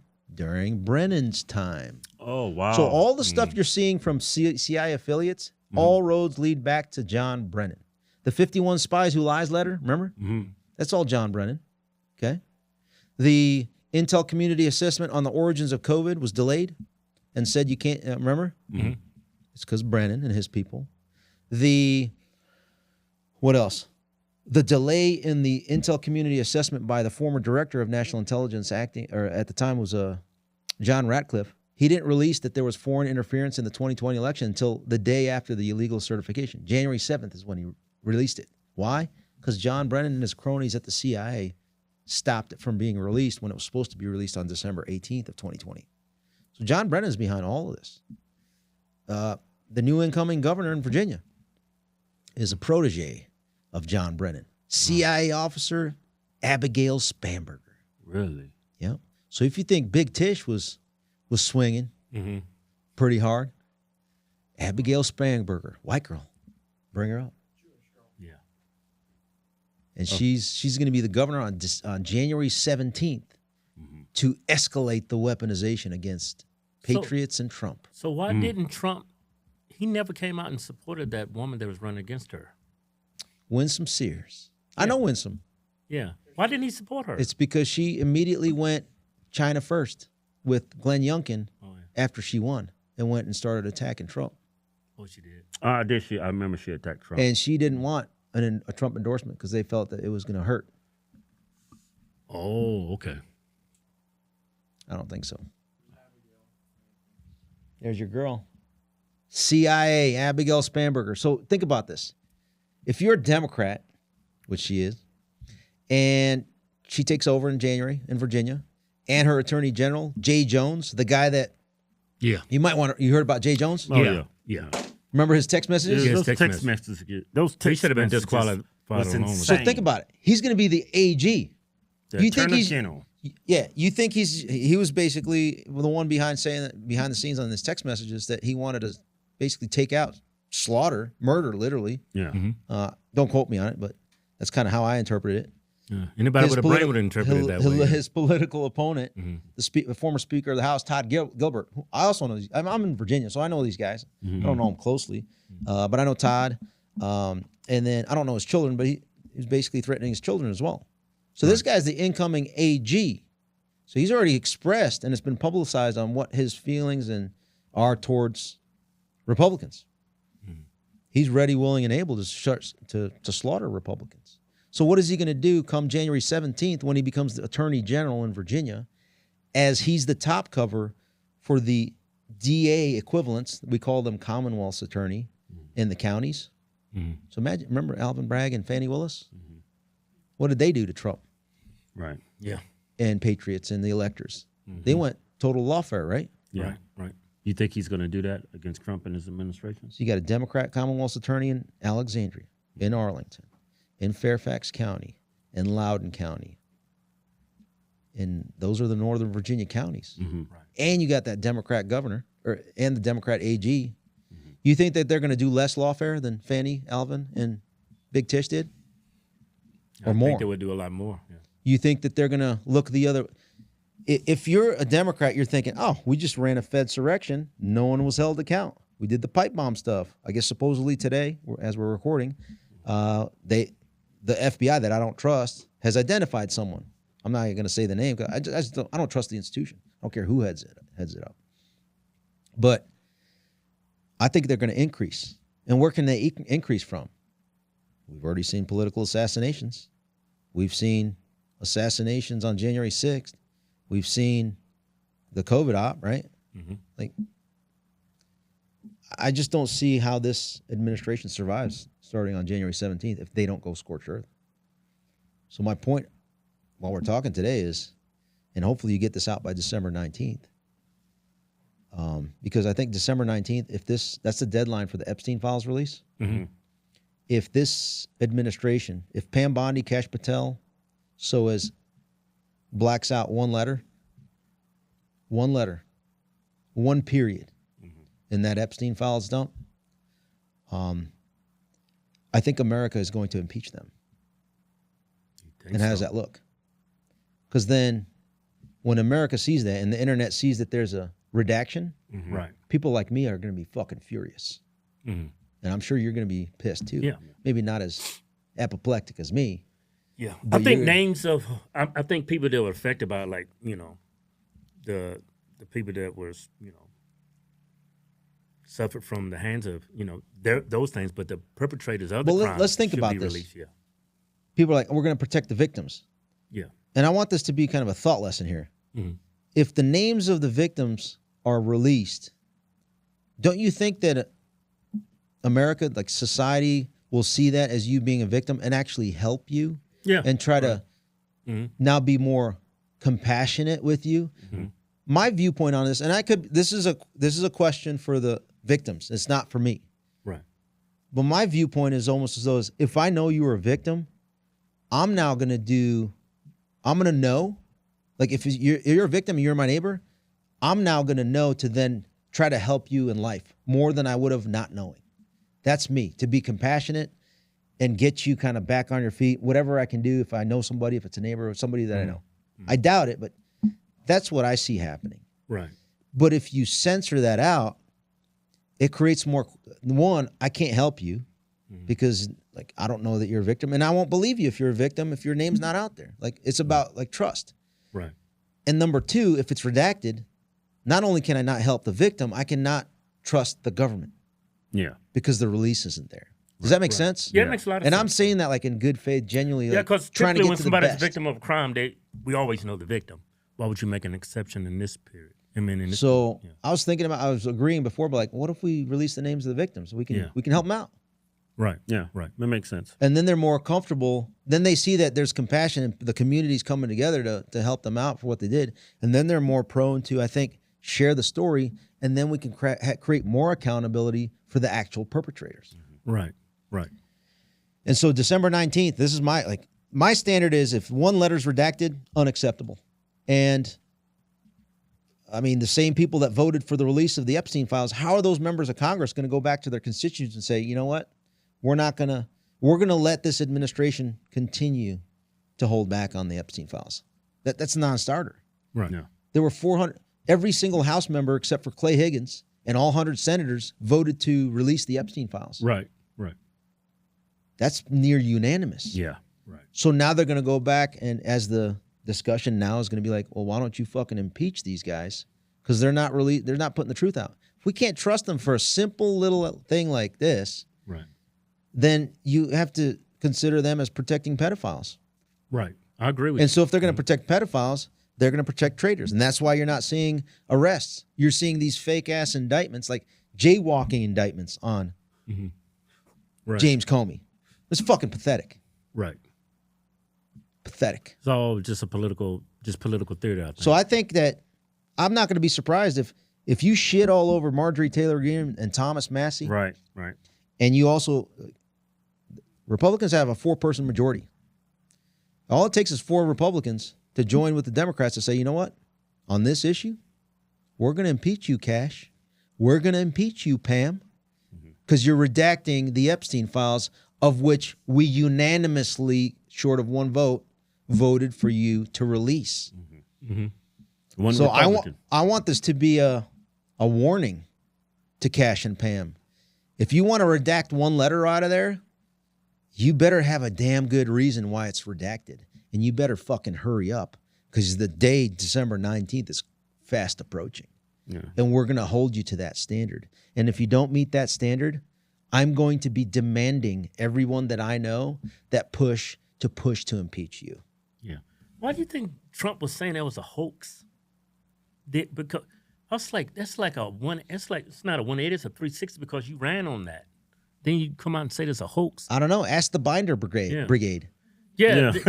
They said there was releasing that's a quote from Mindy Robinson. Right, She calls them right. the Binder Brigade. You know what? Get in here. Let's talk about the Binder Brigade. You want to come in here?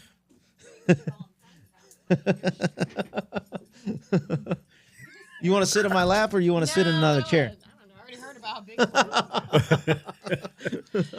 Laura Logan did that when I was with Roseanne Barr. She jumps in, just sits on my lap. Oh, yeah? She's like, whoa, whoa. What's all that? But I liked it. You was on Roseanne? As a devout practicing heterosexual, I liked it.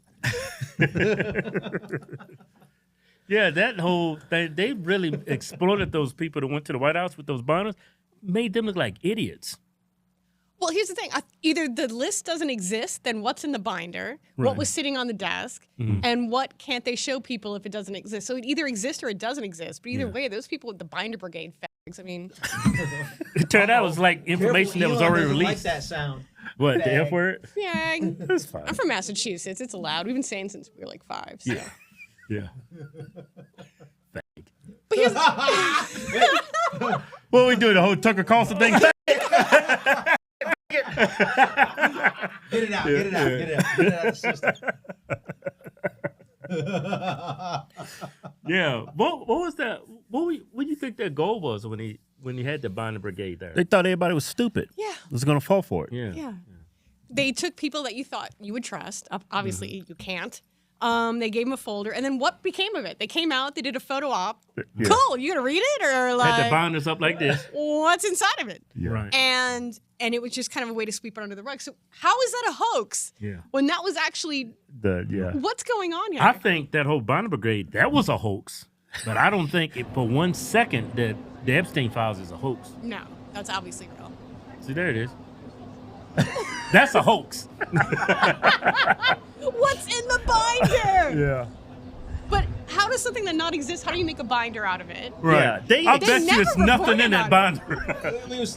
I mean, somebody had to prepare it, right? The night Yeah. before. And Yeah. print it off and Is make it like all Scooby Doo pretty and cartoons? organized. What's Right. inside the binder?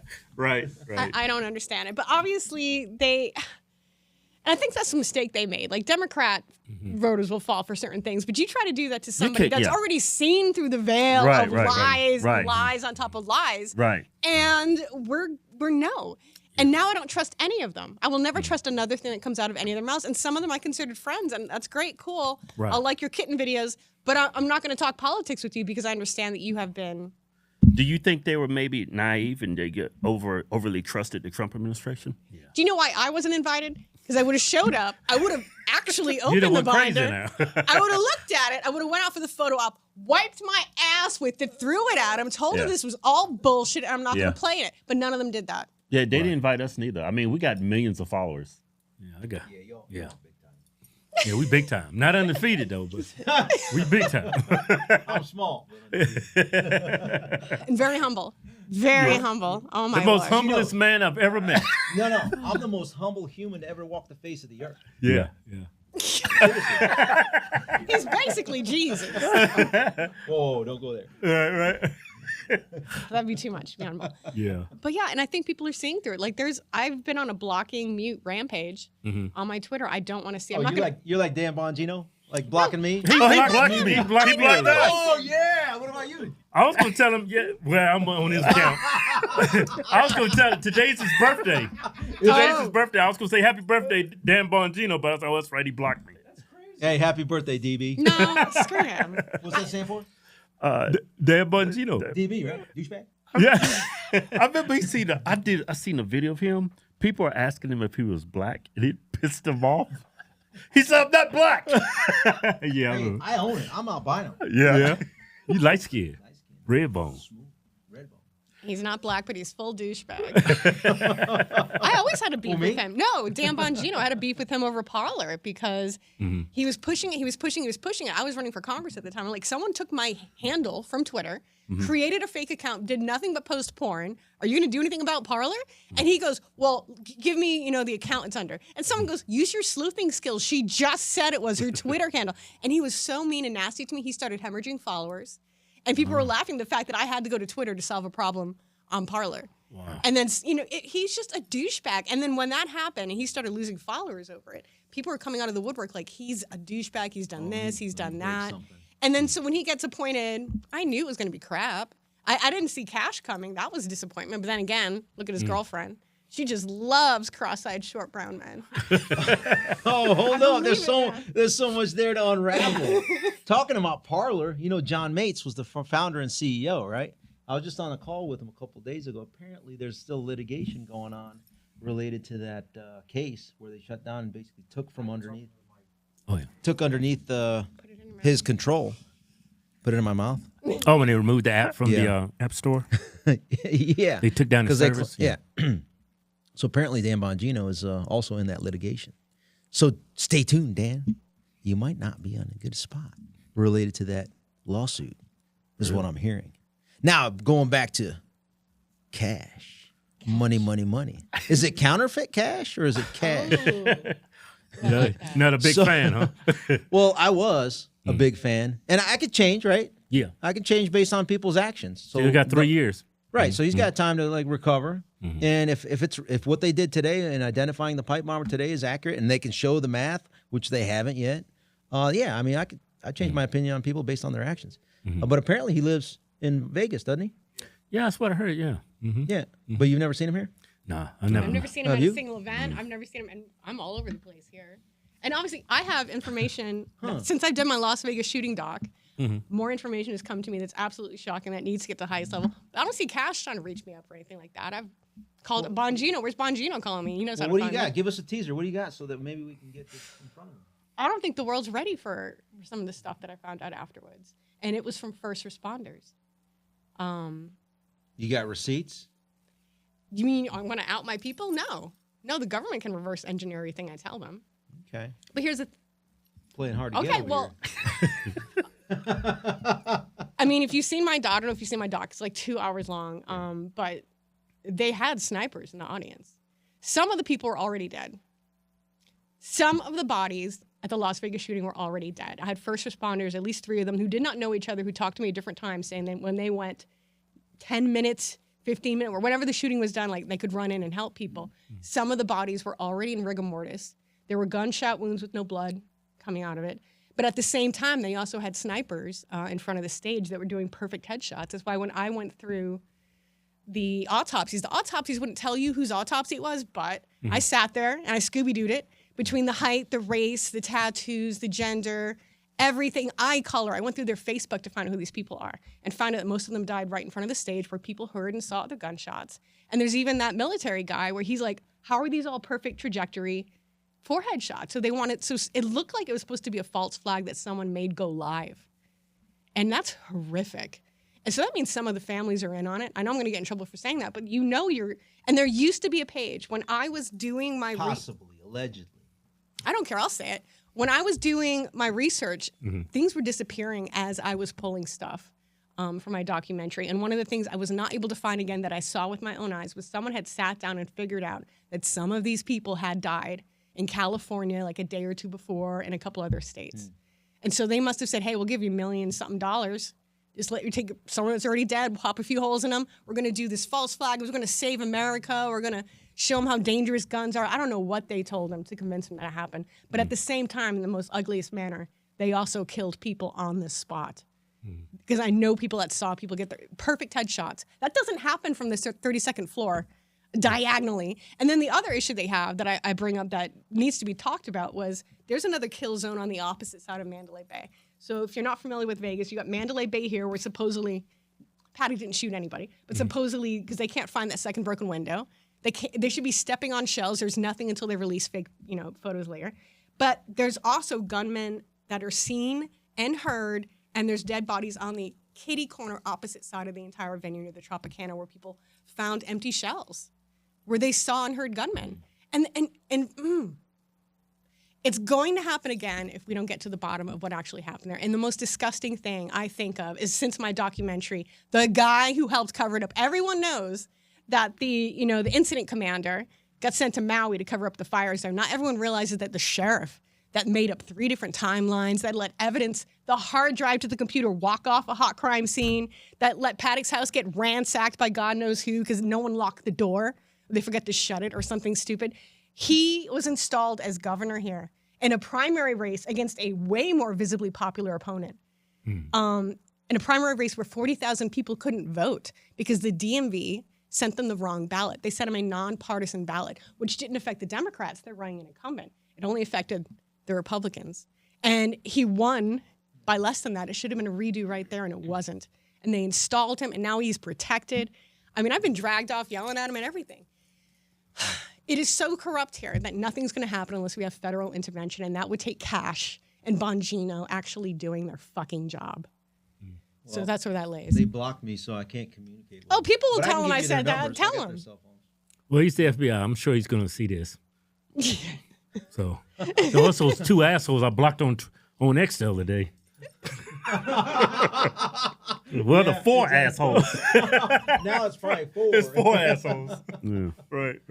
So you think it was a false flag for more It was gun supposed control? to be. Or? It was supposed to be a false flag. Remember, this is before COVID. Hillary Clinton's supposed to have been president because they fucked that up. They underestimated how unlike Satan in a pantsuit was. What month was that? It was they call it Oct 1, which I hate because it makes it impossible to do research for. But yeah, so it was during the Route 91. And here's the mistake they made: they shot at a pro Second Amendment crowd. Right. So like The country music concert, right? even the old ladies were like, "That's a belt-fed weapon to fire over her." I'm like, wow. Like, just I read every police report. I listened to every 911 call. There was obviously multiple gunmen, and no one will do anything about it. And I'm worried they're going to do something like that again because they got away with it. I mean, everyone knows about 9/11. Everyone knows about all these other things, but they don't understand that they memory hold this. 2 weeks, the media stopped like reporting on it. it's a When have you cover-up ever seen that? After escalatory cover-up, just like I said, they're going to call him a tyrant. Why don't you use their playbook? Take out, remove Tina Peters from jail. Next day, go after Brennan and arrest him. Next day, go after Comey. Next day, go after Pelosi. Next day, go after Raskin, Adam Schiff. I mean, I got a whole list. Speaking of lists. All right, I guess that's my cue. I don't know what he's going to whip out right here. You whip that out. Oh, okay. Oh, God. The deep state target list. You been tracking that? Retribution tour. Look at the categories. Read them out. Yeah, General Flynn unmasking, Crossfire Hurricane Team, Biden laptop, January 6, 2020 election, impeachment hoax 1 and 2, COVID-19 pandemic, impeachment hoax 1 and 2, January 6. That's just a tip. That's just a tip. That's just a tip. Man, I thought That's that like the hair follicle. I thought that was a shaft, the balls, everything. Oh, man. How deep you want to go? As deep as you can take it. How deep? That sounds gay as fuck. So Hicks Wait, I'm hearing some factory over there on the other side. So Higseth is not guilty of. How in you got to be? You blowing up fishing. Bring it back to fishing. Yeah. That's 2 hours ago. That sounds far-fetched. It's good, So, man. He's keeping us keeping this thing in line. When they say he's a fisherman, maybe the dude likes to fish when he's off, but come on. To say he's bombing fishermen is just stupid. All right, so the people that are calling fishermen are probably the same author. Remember in the Washington Compost where they said a devout Muslim man or whatever it was? Right. Yeah. A Maryland man. A Maryland man. Right. Same playbook. It's the same playbook. Mm-hmm. The thing is that no one believes him. Mm-hmm. Yeah. I mean, I know. Doesn't sound credible. It's ridiculous. How incompetent you got to be? You scanning on a satellite. There's a dude right there doing this. Speaking of, so here's how much we believe the media, okay? The mainstream media. I'm just going to bring this up here. Mm-hmm. I'm going to read it a little bit. So how often do you guys get hit up by like the New Woke Slimes or Washington Compost? You get hit up regularly? No. Or did you used to? Well, they don't fuck with you. Yeah, they don't. No. They don't fuck with the Well, they fuck with this light one. Well, you undefeated. So check this out. This is Benjamin Muller. I don't know if he's related to Robert Mueller, but same spelling. Mueller, I think. Mm-hmm. So Benjamin Muller from the New Woke Slimes. And this is just an example. I get hit up by the Washington Compost, the Huffington Compost, the Criminal News Network, right? All these scumbags. Right. Faux News doesn't fuck with me, though, because they know better. Yeah. I'll fucking go on a rampage on there. But whatever. Yeah. Ivan. Hi, I'm a reporter with the New Woke Slimes. I hope you're doing all right. I'm working on a story about the stronger steps that some folks are looking for the administration to take on COVID shots in the pharmaceutical industry. And I wondered if you might be open to chatting. Oh, how about we have a little cappuccino, little buddy? Unsalted, salted cappuccino. There's a meeting of the CDC's advisory committee on vaccines next week. So this was like last week, and it's already gone. I'm just reading through it. And so I've been talking to people about what they'd like to see happen at that meeting and beyond it. On COVID booster recommendations, liability protections for vaccine manufacturers, and vaccine injuries. I've been seeing some of your posts on those issues and would love to speak. Hey, motherfucker, just keep following my Twitter. That's my response. You want I ain't gonna fucking give you shit that you're gonna use to make money off of. I'm gonna fucking spend my time with real patriots like the fucking Hodgwtins and spend hours as much as you guys give me because you proved up. You pushed back against tyranny. I'm not gonna fuck around with some piece of shit that was involved in the whole COVID tyranny. Right. Fuck you. Yeah. Fuck you, motherfucker. Hey, but if you want to talk, I'm more than willing to talk. Right. But you better fucking bring receipts, and I'm going to look you up and see how much you were involved in the whole disinformation purveying platform to prop up Big Pharma. Because if you did, guess what? It's going to be a bad fucking day when you see me. Yeah. But anyway, I wanted to go on that tangent. Do a little Raiklin rant. Hey, Keith, do you think we're gonna you think we're gonna lose the House at midterms or the Senate coming up? He might be impeached for not releasing the Epstein Files come December 19th, let alone wait for November. Yeah. So here's the timeline. We started off with how you think he's doing. Started off strong. Elon's out. We started going downhill. Miriam Adelson started taking over after Elon was out because he's the number 2 donor to the Trump world. So he was kind of out. It'd be nice for him to come back in and start influencing things for the better, being tech support and whatnot. And I get it. A lot of people have issues with the AI and all this other stuff. But in the short term, we need a counterbalance. At least Elon's in the room. He's seeing what the sentiment is in the room. No one really in the White House is tracking what the sentiment is on social media. Yeah. That's true. They're in the truth bubble and all the sycophants in there. Right. But the reality is, like, majority of the people that voted for him are not in that ecosystem. They're on Twitter, right? They're on X, right? and all the other platforms, Rumble, etc. So we started going downhill. Charlie Kirk gets murdered. He was the guy. That's what I want to talk about. He was the guy that was on the inside when in the White House, as they were discussing the strikes on Iran on behalf of Israel. He was actually advocating for that not to happen with He was trying to convince some key leaders that were in that meeting as the decision was being made to not bomb Iran. Really? And he lost that argument, right? But let's just say I know the conversation that took place, and it was very why was Charlie pretty there? Well, one, that's a great question. Yeah. And two, he seemed to be the only guy that was he's in the room too, and kind of knows the sentiment. So he saw a shift. If you've been seeing that, he's been seeing the shift that, a lot of stuff is being ignored that we as Americans want to prioritize, right, as opposed to the donor class. And he was kind of stuck. He knows the whole game, right, where he knows all the donor class from being the Turning Point founder, CEO.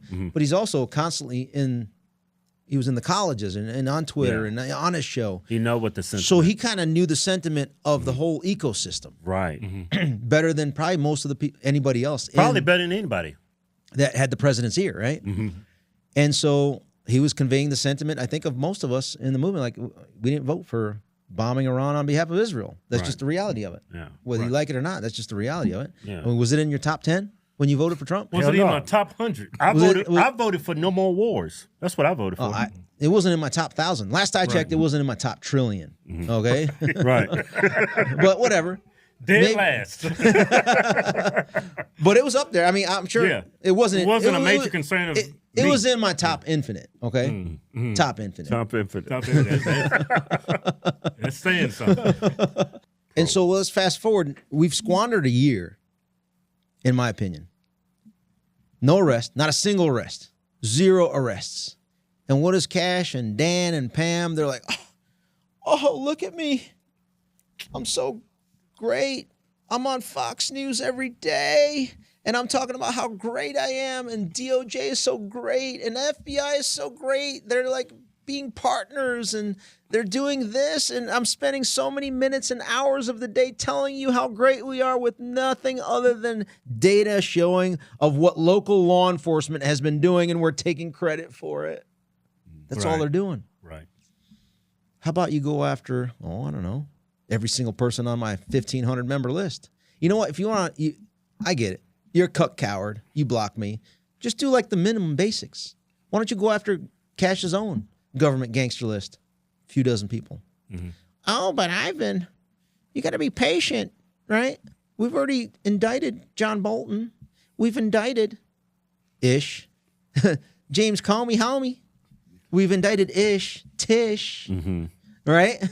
Yeah. That's nothing. That's not. I mean, it's like that's mortgage fraud. That's bullshit. That's not even pocket change. It's not even my pocket lint. Yeah. Right? Right. It's like, what the fuck are you doing? Right. And remember early on, Pam was like, we're going to expend all federal resources to go after the burning Tesla. Yeah. I didn't vote for that shit. No. I voted for maximum accountability. Yeah. Extreme, maximum retribution. People are like, oh, you can't say that. Oh, I can't say retribution. Meanwhile, they murder us. Yeah. Right. Fuck you. Right. Well, I see a lot of posts on Facebook, and it's just typically from Trump sycophants and Republicans saying, hey, everybody's saying that there's a movement in Maga that's turning on Trump. How do you feel? Things like that. I was like... I view it this way. Trump's actions and decisions are a betrayal that a growing number of the movement that voted for him are recognizing as betrayals. Right. And we're disgusted by it. Yeah. And more people are starting to see that. And then there's a few ways that this could go. The betrayals can continue. And then there's going to be more people that see it as a betrayal and are disgusted with it. And it's going to translate into political. You're now going to see the Democrats that's taken over in Virginia that already control D.C. and Maryland going to fully weaponize and ensnare this administration alongside those of us that said, told you so, fucking cowards. Now face the consequences of your inaction. Right. Okay? Right. Because most of us are not going to be weaponized to the max like me or others, etc. Right? But they see that, and they're disgusted with the inaction. And all I can do is talk about. I mean, luckily we have a bigger platform, so we can share our ideas, and they have an impact. The other option is the whole reason why I'm going on this blitz is I'm sending the most maximum First Amendment warning sign to this administration. I'm not doing this to be a dick. I'm not being to be an asshole to Dan, to Cash. But I've tried behind the scenes to say, hey, man, here are some things you can do, and here are the people that can do it in order to get you to be successful. And that will be we will all maximally lock arms to get behind you. But when you start to ignore, and that's not ignoring is one thing, that's fine. But when you actually do things that are the opposite of what the sentiment of the base is, I have a pretty decent finger on the pulse, right? I may be a little bit more rough around the edges and how I convey it. I consider it being diplomatic from what my normal is, but I kind of self-censor it. Been pretty smooth, man. So, but other people don't like to use that rhetoric. I'm here to move the Overton window to the max. I'm in the position of you compromise to my 100% because I'm undefeated, right? Yeah. And so with that mindset, you may not like it. You may think I'm an asshole, etc. But we have to get to a point where people have to be held to account. Make crime criminal again, right? Hold people to account instead of looking the other way. And you can't do that with people that are already compromised or criminal themselves, because then they kind of walk on eggshells. In your estimation, how do you think they're compromised? Is it donor money? Is it foreign countries? Is it they're dirty as well? Or best case scenario is they don't want to rock the boat, and so they want access. They don't want to say something critical that will be seen as hurting someone's feelings. You can tell I don't give a flying fuck. But you have going back to kind of what started this conversation off is going into the point where the base is growing with anger and angst at the inaction. And on the other side, you have those folks that are saying that, oh, if the action is taken that we are demanding, we will call you a dictator. Why do you even care of what the enemy is calling you? They're going to murder you. They've already attempted to murder you legitimately twice. The third one was a bullshit one by Chad Bianco, talking about the Trump assassination attempts. Ashley Babbitt murdered. Roseanne Boylan murdered. The Charlie Kirk murdered. I mean, at what point are you going to finally look in the mirror and say, oh, you know what? We're actually in a color revolution. There's a civil war going on, and I actually need to be a wartime president domestically. And then you look back at history and you ask yourself, when was there a wartime president domestically? Confederacy. George Washington in the 1770s, Revolutionary period, 1860s, Abraham Lincoln. What would we call the 1960s during the civil rights era? Right. I think we're at the point of where all three of them are merging. And so you might want to focus on the United States now that you've already done the whole pay-for-play scheme. Ballard Partners made money off of all the policy decisions you made for foreign stuff. You know, the Mercury and all these other lobbyists, like the Susie Wiles affiliated groups and Pam Bondi's affiliated groups. Yeah, don't forget about that. What's that betting website? You can bet on anything. What's it called? PolitiFact. What is it? Polymarket. Polymarket. You made that guy a billionaire, and his son's on the board. Whose son? Trump's son. It's Trump And his Jr. name is Don Jr. So I'm not against, like, he's a private man, right? Private businessman and things like that. The difference, I like to be honest. The difference between Don Jr. and Hunter is a crack baby son, total just full up retard, right? Just complete.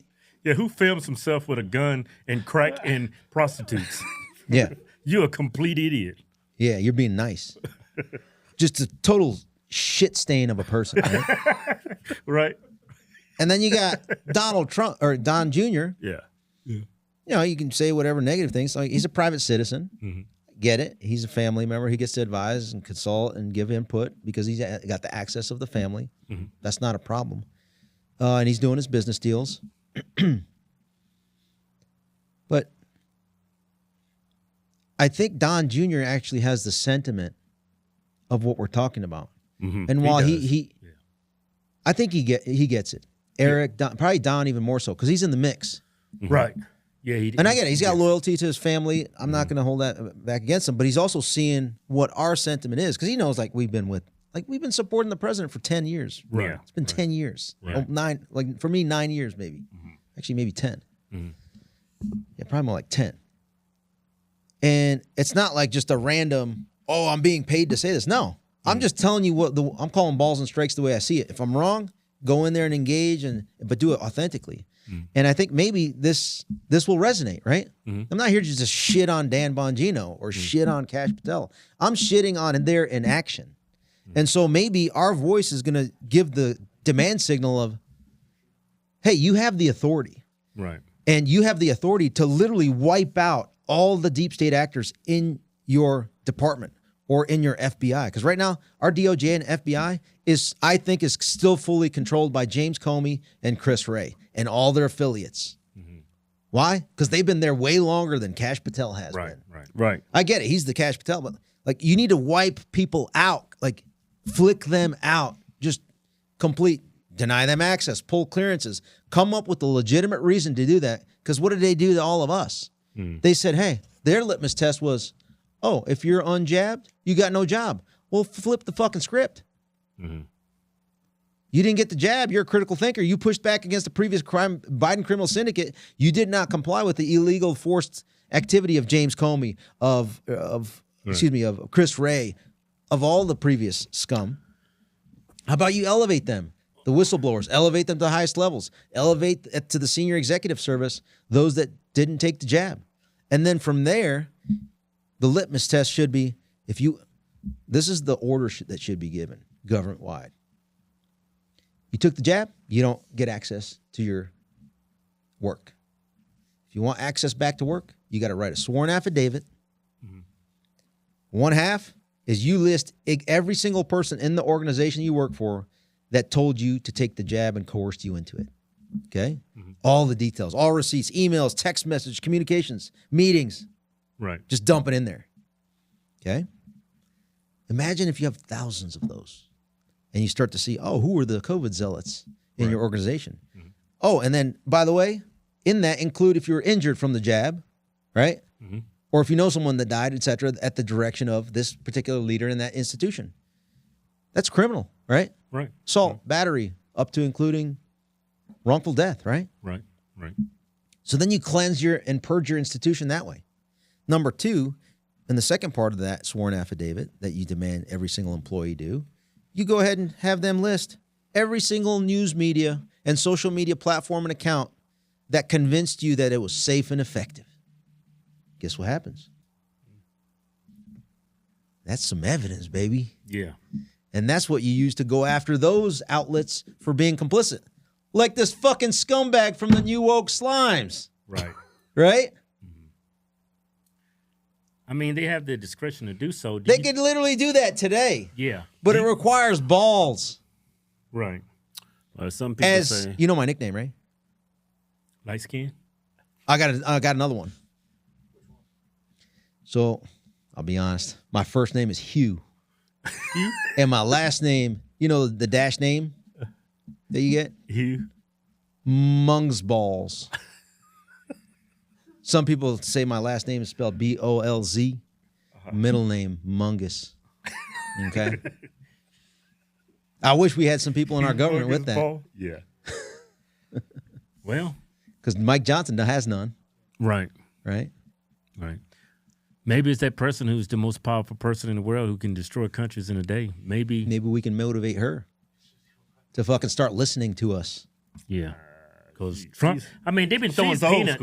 They've been throwing peanuts like they are out of the FBI. It's not even, you know, like after you're done with the peanut bag, yeah. you got the little fucking shavings, like the little crumbs and shit. Yeah. We don't even have the peanut. Yeah. So far, Like, the people I'm they like terminated. I'm like, oh, I can smell the salt off that fucking peanuts. Like they fired some people for kneeling in FBI. Neil Team 6? Yeah. And then he fired a person for having a gay flag in his office. That's it. Was it a gay flag or it was a family mutilation flag? That's what I call those. Yeah. Was it the family mutilation flag or the self-mutilation flag? Because there's different colors, right?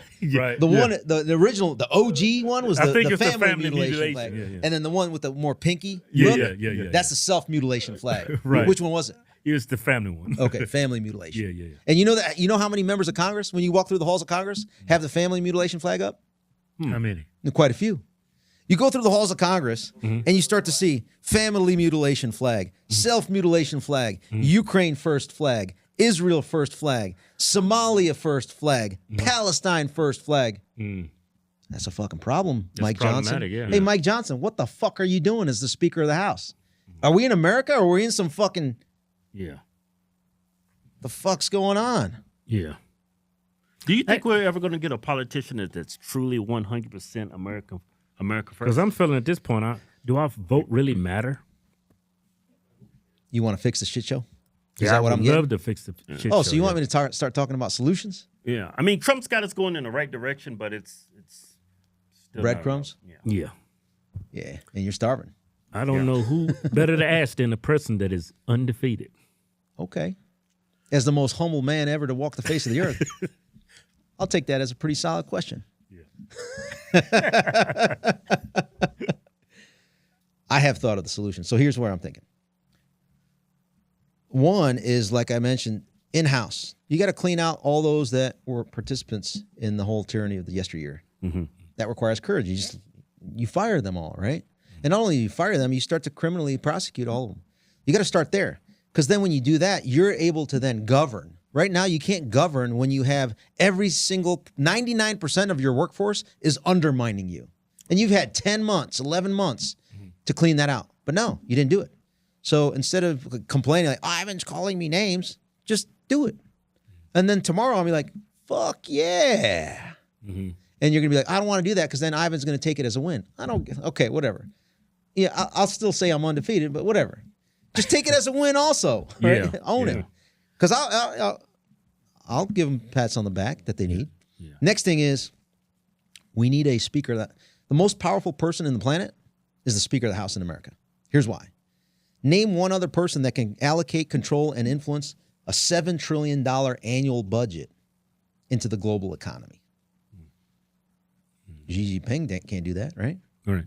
Maybe. What's his name? Putin. Pooty Poot, supposedly the richest man in the world. Even if he's a trillionaire, that's still only $1 trillion. The American Speaker of the House under a constitutional order gets to start the legislative process, starting with the budget. Who gets money in America? Who gets to money launder to Ukraine, to China, to Israel, Right. to other places throughout the world, right? So why don't we have a Speaker of the House that That's not a Zionist? doges the fuck out of the federal budget? Go from $7 trillion, bring it down to, let's say, $500 billion. That's a lot of tax that you and I don't have to pay. Right. And you listening in. Yeah. And so what, like if Elon Musk wants to be serious about doing Doge, like here's how he do it. He needs to muster up 218 votes in Congress, the majority, where he has more dirt on them and leverage than the money that got them in.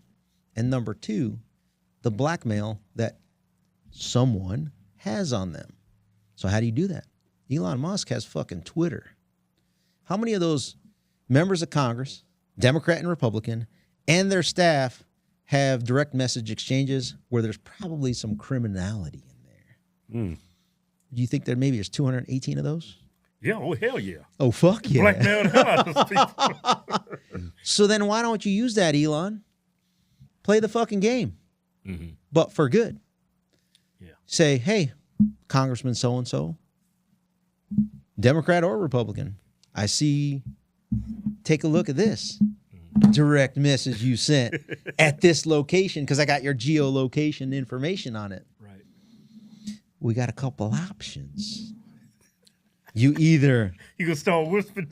you either vote for, I don't know, Ivan Raiklin to be the Speaker of the House, Right. and we won't disclose that.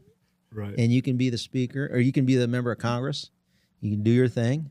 But when it comes time to vote, you're going to fucking vote America only. Right. Okay? Right. Or we go ahead and share this with all of your constituents on Twitter as we target, add every Twitter account located in your jurisdiction. Right. DC is Multiply that that by corrupt. 218, Yeah. Yeah. and you're going to vote for Ivan Raiklin to be the Speaker of the House Right. as we go cleanse the system. And what am my campaign promise as the Speaker of the House? Doge the fuck out of our government. Because why? Because Elon Musk just helped me out. Right. So Elon, if you're listening in and you want to actually be successful at doging, whether it's USAID or whatever, legislation starts in the House. You got to have somebody in the House that has leverage and influence and blackmail on 218 members of Congress to basically have them fall in line or else. And I'd volunteer to play that role for a couple of years. Yeah. And again, my number one campaign promise is America only and flush the fucking system of corruption. And that means you have to stop the money. Yeah. Yeah. And that's going to be a little bit of a war dance. And I'm game. It's gonna be some chaos. I'm game. Hey, you read the book Masters of Chaos? The history of the Green Berets? No. Something worth looking at. Yeah. Get a little more better understanding of me. Yeah. Undefeated master of chaos. The secretary of retribution. Deep state marauder. Right. How deep? Way more than balls deep. Hey, you can get deeper than balls deep. Yeah. Hey, before I let you go, I want to talk to you about Venezuela. I ain't going anywhere, man. I'm going to go 8 hours. Hey, you know I'm gonna fall asleep. I'm black. What's going on with Venezuela? There's some people saying this is all over oil, has nothing to do with drugs.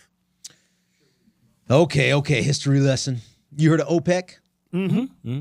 The Organization of Petroleum Exporting Countries. Started up in I can't remember exactly when, 60s, 70s. Founding members of OPEC, the founding countries of the Organization of Petroleum Exporting Countries, Iran, or I'm just going to focus on two of them, okay. Iran and Venezuela. Didn't know that. Did you know that? Didn't That's know that. key to know. Okay? So when you know that, and Iran only has international representation at the United Nations, and they're not really, let's just say, there's no U.S. embassy in Iran. Okay. So then who is Iran going to partner with for business deals, et cetera, and access to the global economy, right, with the resources that they have? Russia, right? And in the Western Hemisphere, Venezuela. So that organization, when they meet, and they're all, like the Iranians are meeting with OPEC nations for their annual meeting, Venezuelans are there and represented. So they're not only going to discuss oil deals, right? That's their opportunity to discuss all deals, legal and unlawful, probably, would be a good assumption, right? Right. So going to the Venezuela situation, you have Russia and Iran have interests in Venezuela because they're one of the key oil producers. And when it comes to natural gas, the price of gas and oil is very important, particularly to Russia, and the price of a barrel of oil. Because the lower it is, the more it's going to be painful to the Russian economy, the higher it is. So it's good to have relationships globally and influence and leverage across that entire what's called a cartel, the oil cartel globally, to be able to manage the oil, the price of oil. So when you're talking about Venezuela and you're looking at it from a geopolitical stance, you look at it from the lens of the elements, what we call the elements of national power when you're doing geostrategic political analysis from the diplomatic, information, military, and economic standpoint. So on the diplomacy front, I kind of explained it, right? From the information landscape, you still got like the China component because China wants to spread their influence globally. Military perspective, you have top cover on Venezuela from Russia. And from the economic standpoint, you're talking about the oil stuff. So anytime you talk about Venezuela, you always have to factor in what Russia's interests are, what Iran's interests are, and then also one of the superpowers, China's interests are. Now your question about Venezuela, which was? What the hell's going on in Venezuela? Why are we threatening war? Why are we blowing up boats? Yeah. Is it just to keep drugs from coming out of the country, or is it an Okay. ulterior motive like oil? Now, the Monroe Doctrine. Familiar with the Monroe Doctrine, President Monroe? So Monroe Doctrine basically says that the Western Hemisphere is the United States of America's territory. European nations are not to meddle in the Western Hemisphere without our knowledge / influence, right? And I think once Trump took over, the Monroe Doctrine has only escalated. I'm actually in favor of that. I like that. I like to be undefeated, and I want my country to be undefeated, and I want to fucking dominate globally. Like, I'm just straight up. America first, America only. Like, I want constitutional principles and values of First Amendment, free speech, etc., and due process. I want all that. It'd be nice for the whole world to experience that. That comes through, our influence. So when it comes to the Monroe Doctrine, Venezuela is in the Western Hemisphere. So in order to assert your power globally, and for it not just to be a piece of paper and a phrase that, you're not going to meddle in Western Hemisphere affairs, you have to exert power. How do you exert power? Through diplomacy, through information, through military might, through economic might. Blowing up fishermen. And so if you're a narco-terrorist, right, and you're in international waters, and you're not American, Right. sucks to be you. Right. If the United States government wants to implement and enforce its Monroe Doctrine, right? And provide for the common defense to the United States and its citizens. That's my stance on that. Right. Venezuela having so much oil is obviously, it's also beneficial to have influence and control over all oil globally, right? As the United States. So what's going on at that level? I mean, you have Chevron, which is a big company, right? It's obviously a play for oil, just similar to how we during Iraq, right? Right. During the Iraq War, there's oil there at play. It all comes down to the money flows. So what's going on in Venezuela? You have an illegitimate president that literally lost the election, but he's still holding office. And so you have that political dynamic. And when you're president and you're controlling the government in Venezuela, you're controlling the number one financial economic capability of that country, which is the oil throughput. Mm-hmm. So it's a grab for influence of the oil, primarily, in my opinion. Mm-hmm. Does that make sense? Yeah. That's a long answer. I had to nerd out on you a little bit. Got to put you to sleep because you haven't fallen asleep yet. I get it.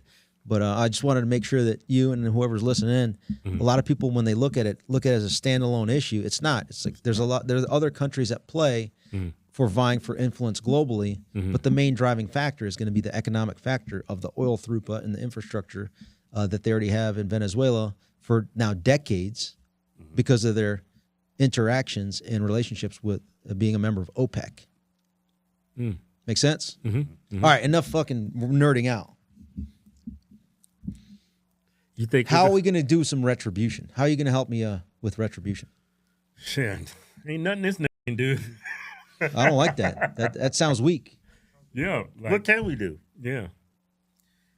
Basically- Except, what do you think about Nick Fuentes? If he was president, if Nick Fuentes was president, I think he would be the only America first, America only president. Yeah. Someone like him. I think Nick Fuentes can pull these things off, but I think everybody in our I government think he would be scorched fucking earth Yeah. if Who? he was president. Nick Fuentes. You think so? Yeah. I think I mean, so. let's break it down. What's needed? Somebody have- honest with Well, you got to have leverage and influence, right? You Yeah. have to have knowledge of the. I mean, how much does Nick know about the system of the national security apparatus? He knows a everything lot. that's undermining our entire Right. constitutional order. Right. He's not privy to everything. I mean, he's privy to. I mean, he's a talented guy in front of a microphone. He's talented. He's very articulate. I mean, he's like us sometimes, right? He's a shit poster. He talks shit, but he's very, he's very educated and knowledgeable, book smart, right, if you Right. will, about the issues. It'd be nice to see more of. I don't know how street smart he is. If he could brawl, right? How big is he? I saw him pull out that pepper spray on that one girl that showed up to his apartment. I was like, What does day one look like? he gets down. He gets down. Oh, With day pepper one is spray. gonna He be gets ugly. jiggy with it. Yeah, he was a jiggy with that Look, pepper spray. I mean, day one. Also, I should have clarified. Would you run for president? Maybe. I don't know. I don't think I could ever win, but assuming I did, and if I won, I would immediately. Here's the role of the president. The president is the chief law enforcement officer of the country. That's really the goal. The executive is to execute the laws that are passed by Congress. And what is happening right now is of course, the nation's in open rebellion. We have a criminal illegal alien population of maybe 40 million people. We don't even know. I mean, it could be 20, 30, 40, maybe 50 million illegal aliens here. And they all have to be returned. At the minimum, many of them, tens of millions of them have to be returned because they have no legal standing here. Well, what happens when you try to do this? You see what's happening in Broadview here in Illinois. You get riots, you get protests, you get the mayor and the governor resisting. You got to go in and arrest those people too. What else is happening in Chicago and New York and LA? Rampant crime, chaos, murder. There was a story last night. Somebody drove a stolen car through the window of a luxury store and did a grand theft in the store and got away. And this happens all the time in Chicago. So if I were president on day one, I'm bringing the National Guard everywhere. I'm talking hundreds of thousands of National Guard in all the major cities. And we are putting that shit on lock. It is going to be martial law. We are getting in the public transit. We are going to be in the city square. We're going to be in the worst neighborhoods. We are going to be, if this is the case, it would be visible. It would be broken window policing. You know, every crime is going to be punished. Littering, vandalism, graffiti, everything is going to be punished. And many people are going to be deported. And the message would be, we have laws here. We don't fuck around. This is the United States. You have to follow the law. And we're no longer going to pander to criminals. If you're a criminal, you're going to jail. We're not going to have a society where peaceful, law-abiding people are held hostage by opportunists and predators and violent people. It's going to be the reverse. The violent people are going to be afraid to go in the streets. The violent people are going to see law enforcement presence, and they're not going to want to go outside or drive down certain streets, rather than the reverse, where who's going to be implementing that? AI. If you can have AI and robots doing it, then I could see that actually coming to fruition. Yeah. But if you start incorporating people, I mean, 99% of those that he's referring to are jabbed retards. Right. What, are they going to implement the policies that I agree with the policy? Right. Who's going to fucking do it? Yeah. Don't forget, You like guys- literally half the country is idiots. Yeah. Those National Guards, and when you federalize them, I mean, what are they? Weekend warriors that are, many of them are probably at their homes. They're flying the self-mutilation flag. Right. They're flying the family mutilation flag. They're flying the, I mean, you name it. Black The, Lives Matter the Ukraine flag, the Israel flag. You think that they're going to implement these policies, or are they going to undermine them from within, just like what's going on right now? Right. No, you have to cleanse the entire system first. First thing you got to do is personnel is policy. If you have not exhibited courage, you know you do not deserve to be in my government. The easiest litmus test, like the resume that I put as the top of my importance list if I were president, is you took the jab, you don't fucking belong in our government because you were uncritical or you were a beta cuck complicit with it. And that cancels out a lot of people.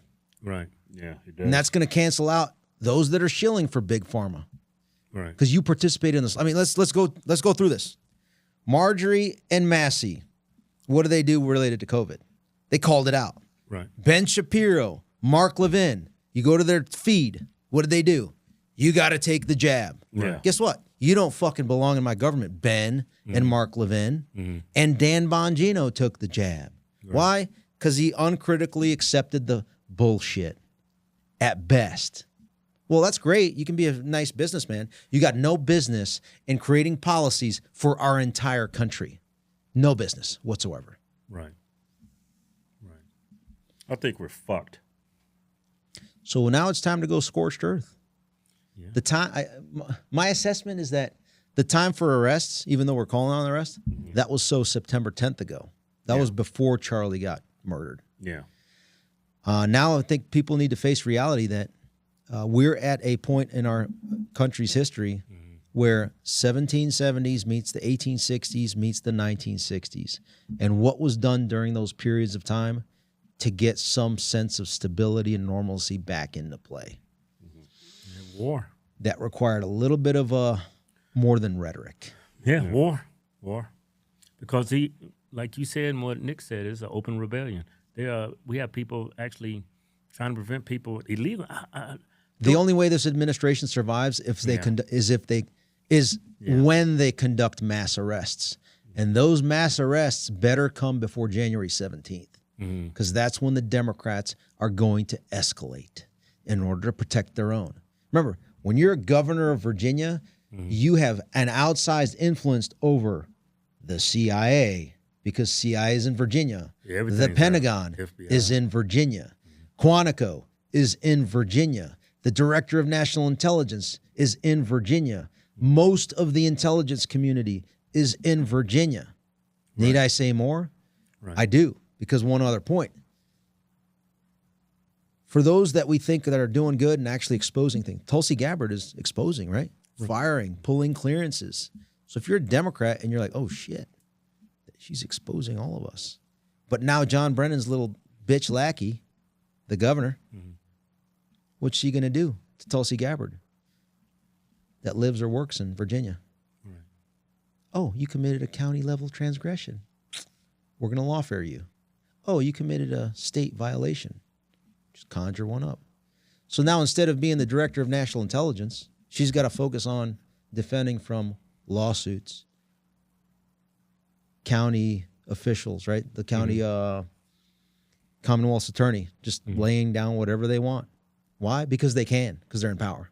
Because that's what they've proven to be doing the last whatever years. That's what it did to Trump. Oh, Pete Hegseth. Oh, it's in Virginia, the Pentagon. Cool. We're going to go after you. They're already doing it now. It's the preparatory phase. And the reason why they're escalating is because they know nothing's going to get done. So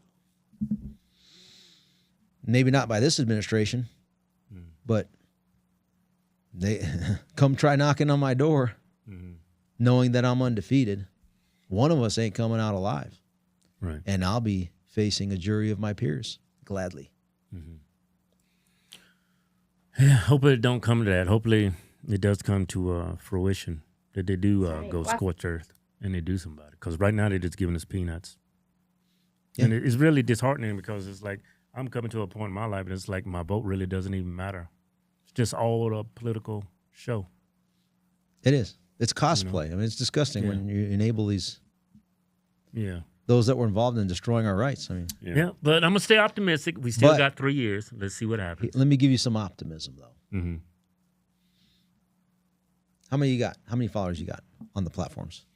7 million on Facebook. We got a couple channels, 3 million, 2.9 million. Twitter, I got 3 million. Instagram, 2.8 million. So you're one of the biggest accounts talking about this in the country, in the world. Mm-hmm. You have massive influence, massive, that you think you do. When this goes out, I'll be getting calls from the White House. I'll be getting calls from the DOJ, text messages, FBI, DOJ, the intel community, the national security ecosystem, the Pentagon. They're going to be like, man, I saw that. Damn, you were going hard. Right. And it's going to be like, I'm talking to you, motherfucker, because you're in that position. Mm-hmm.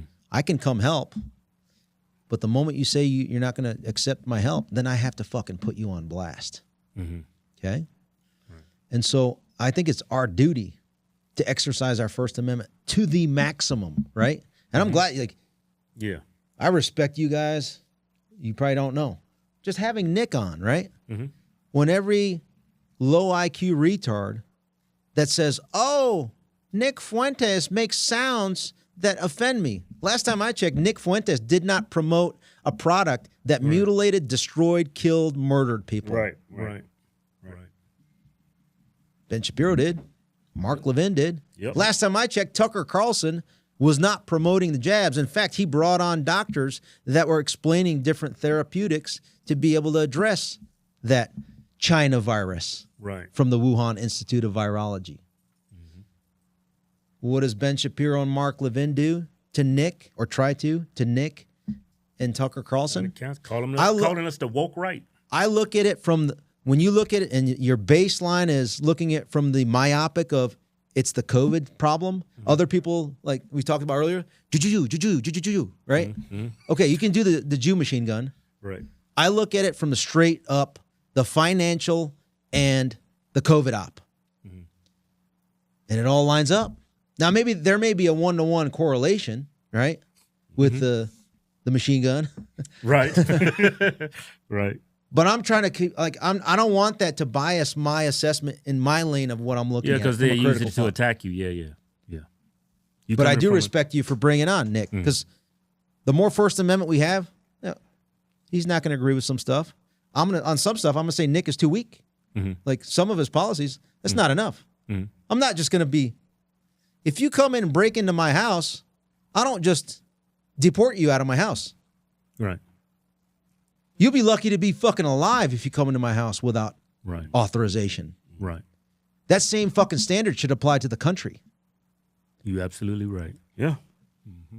And he may disagree. I may disagree with him. But by having him and his very smart kid, I say kid, I'm like double his age, right? Yeah, I know. Same with you. He's still a kid to me. But he's very, he's got talent. He's able to articulate thoughts in a very systematic manner that's very compelling. And that's why the other people that are losing audiences are coming after him, are coming after you for Tucker, for platforming. Oh, right.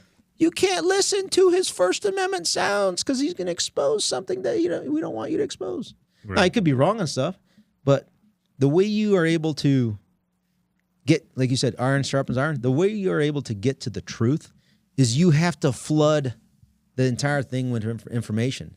But when you start seeing people putting information out in bad faith or getting it wrong consistently, you got to lower their credibility. Like, you still got to monitor the information. Right. But, like, you got to put it down at, like, last level priority when you're trying to figure out and discern what's going on. Yeah.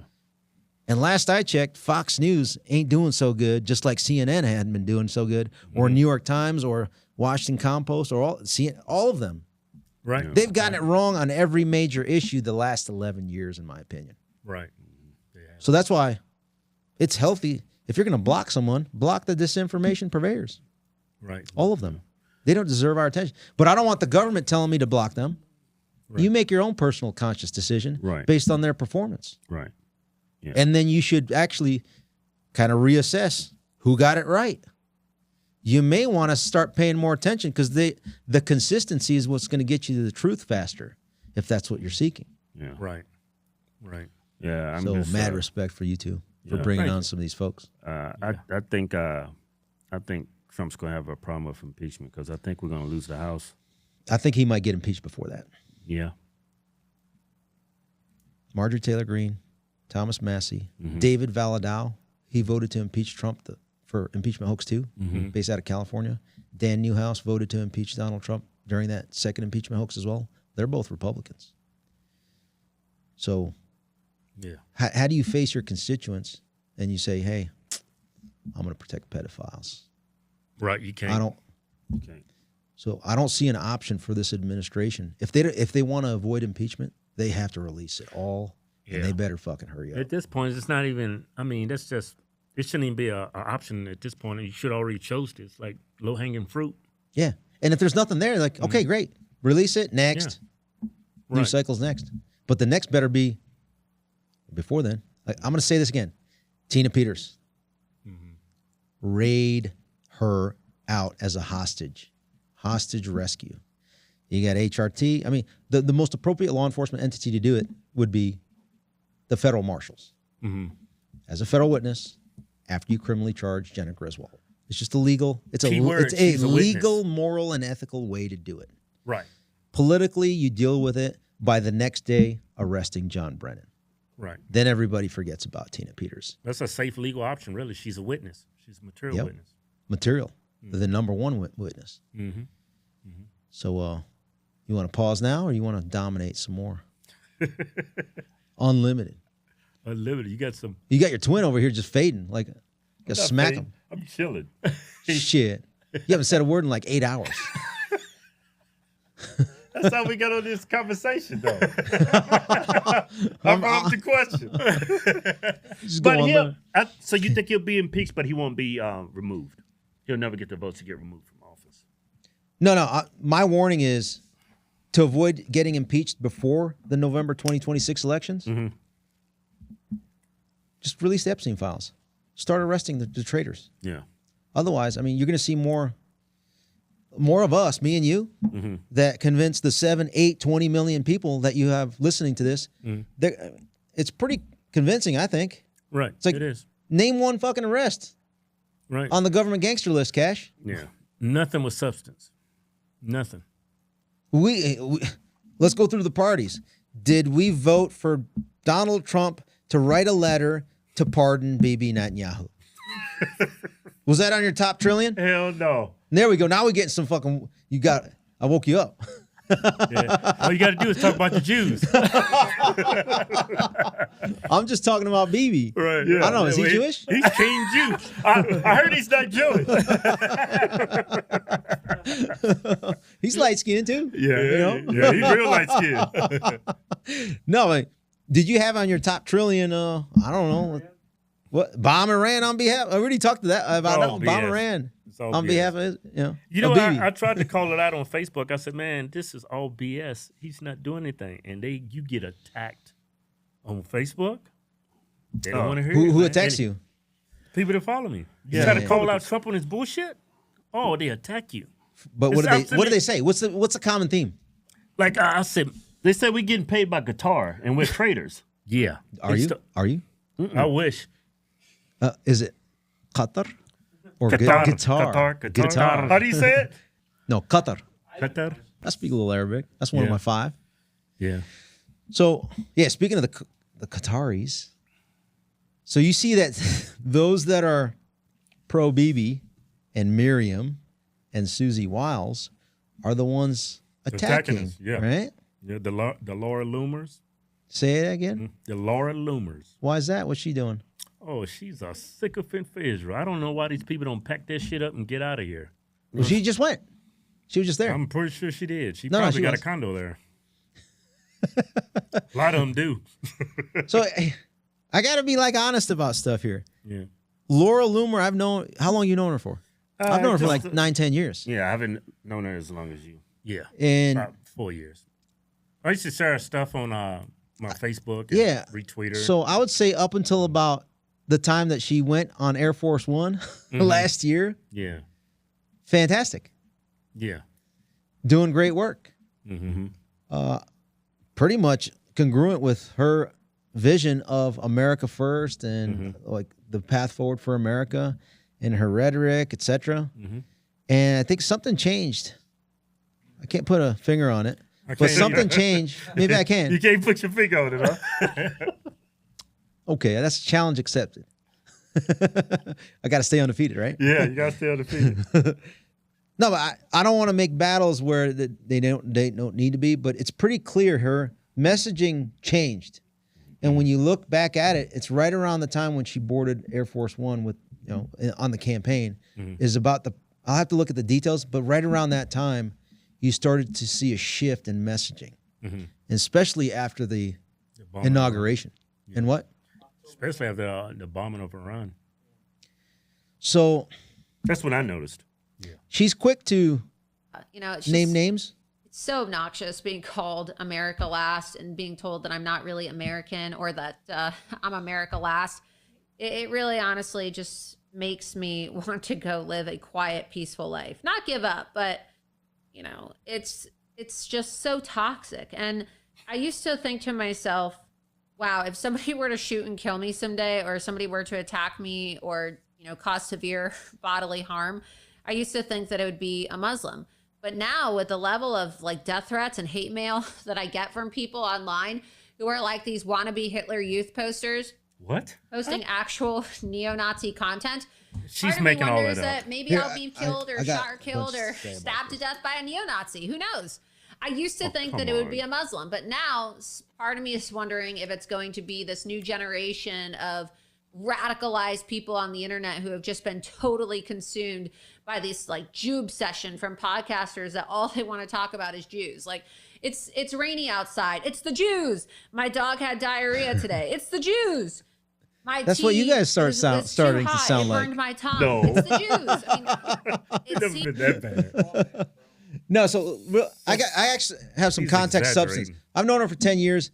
I mean, I consider her, well, it's kind of my idea and perception of her has changed a little bit in the last year, and I'll get to that.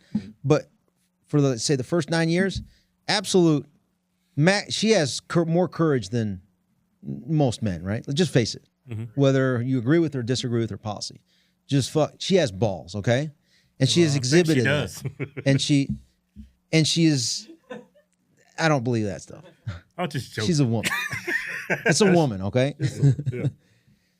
She got a huge clitoris. She's got a lot of courage. Right. She's exposed that. She's very smart. I mean, she can articulate her thoughts better than almost anybody out there. Yeah, but she follows the issues. Yeah. She knows the issues. She's in the room. She's constantly engaging. She sees and she knows what's going on because she's constantly on Twitter. I mean, you're knowing the discussions, conversation, where people are going and back and forth.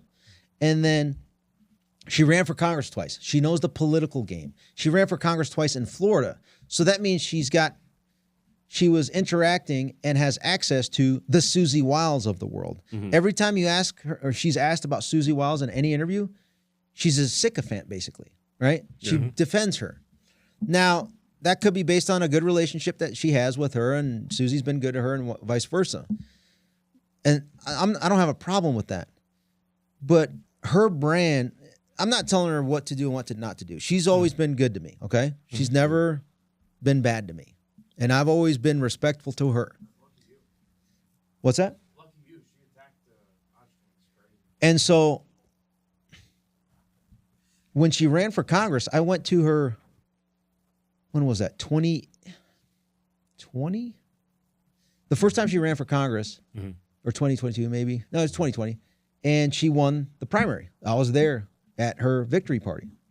Because, I mean, it's very rare for somebody like her to actually pull it off. And so I was celebrating. I was proud of her, right? And then she ran again the next time. And I was there also she was supposed to beat the Republican incumbent. And had she done that, she would have won the general because it was a Republican district because she changed district.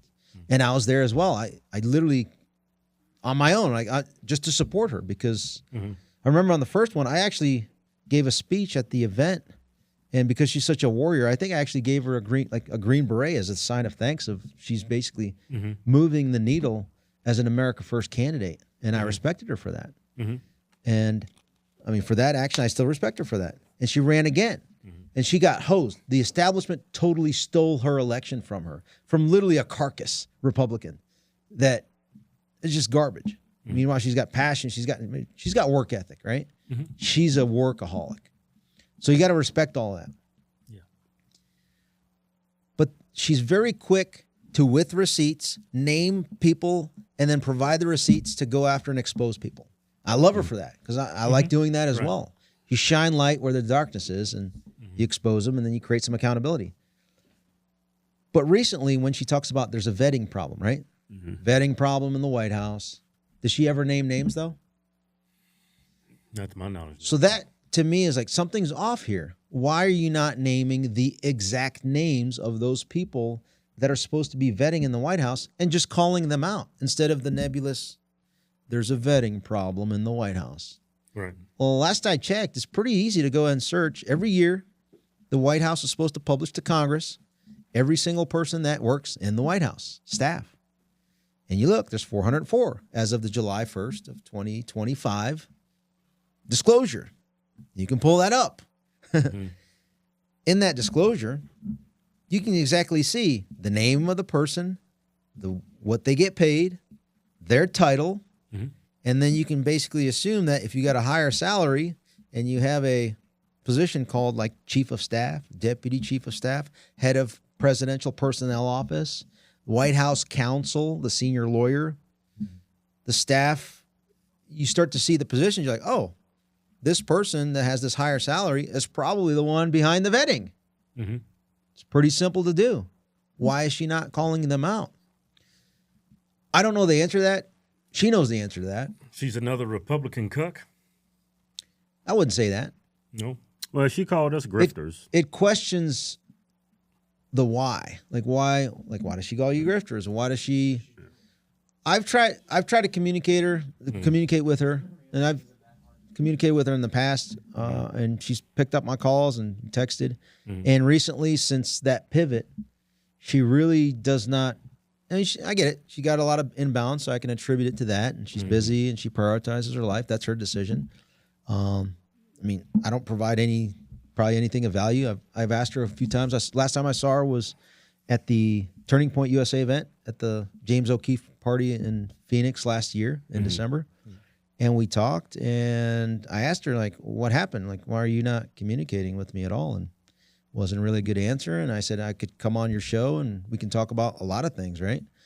And while she said in person, yes, every time I follow up, there's a non-response. Right.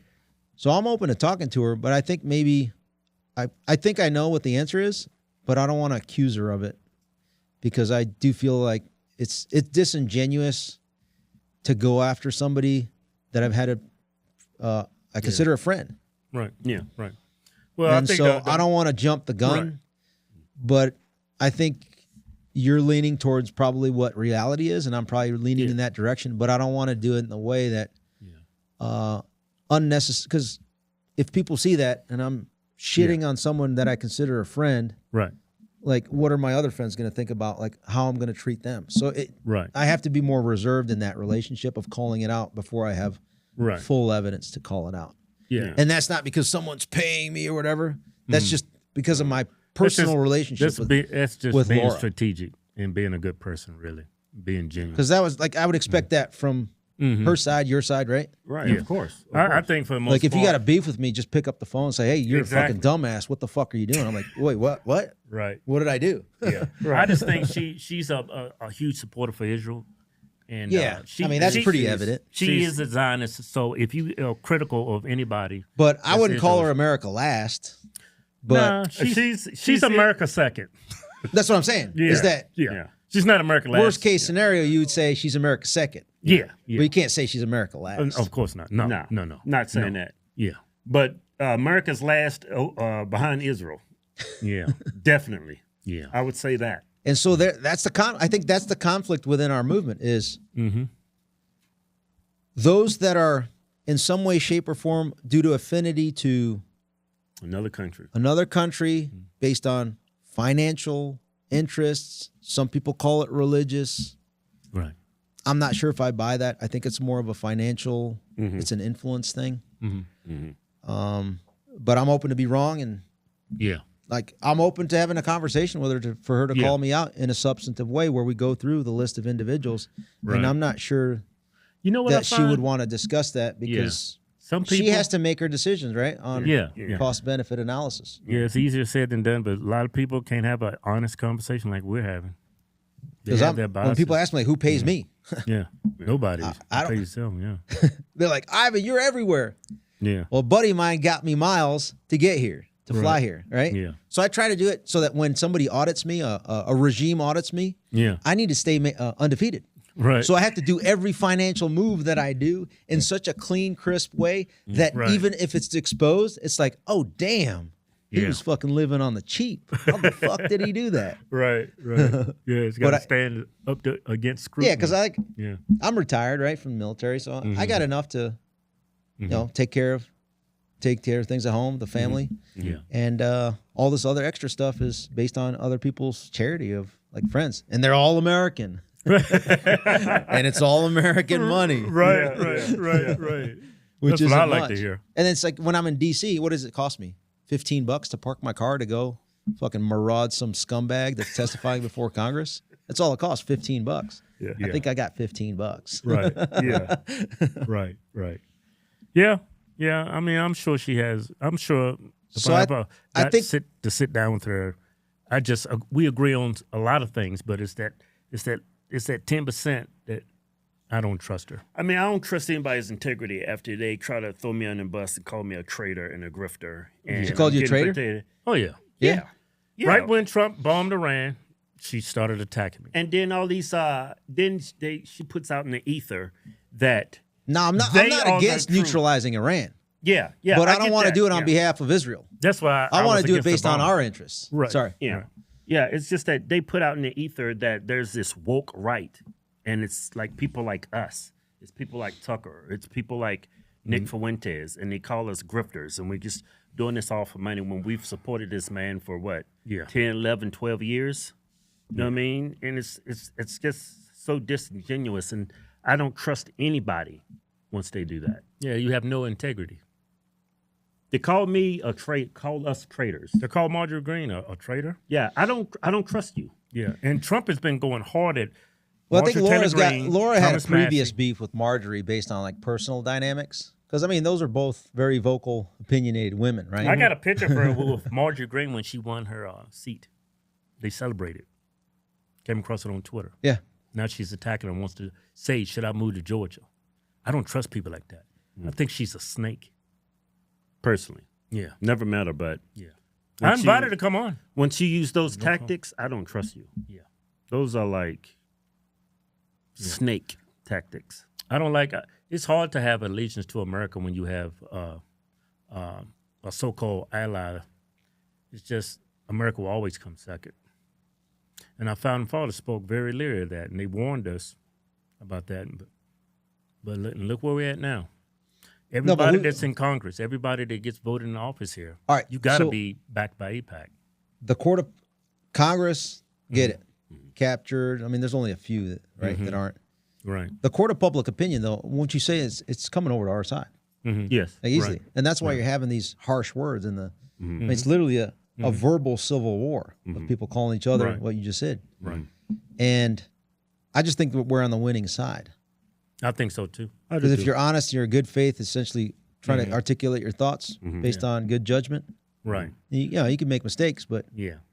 It's a red flag for me if I see a person agreeing with everything Trump has done. If you're agreeing on everything someone's doing, it's like you don't have no constructive criticism at all. no, it's you're like, Yeah. yeah, I hate that. I don't name like some names. All the freaking Laura Loomer. No, we already talked about Laura Loomer. like all the influencers on the right. Every last one of them. They don't criticize Trump for nothing. Yeah. Because actually for them, I think it's just a grift. They don't want I think it's healthy rock to the criticize when it's constructive criticism. Yeah. It's healthy. Yeah. Okay? I mean, what? Charlie Kirk was trying to stop. Like I told you, I know from a extremely credible source. You don't have to trust me, but I'm telling you from my perspective, I vouch for this information with full stop credibility and knowledge. Not from me, but from indirectly somebody that Charlie spoke with, pleading that they stop the president from bombing Iran. Is he a traitor? Is Charlie Kirk a traitor for doing that? Of course not. I mean, that's for the audience to decide on whether, like, each person has to make that determination.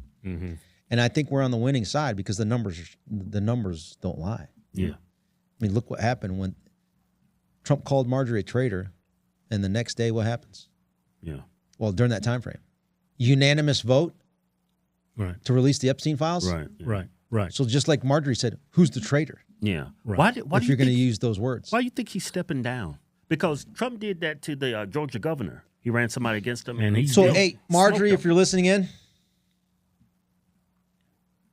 on December 19th, we're going to put so much pressure on this DOJ to release the Epstein Files so that you can take a victory lap.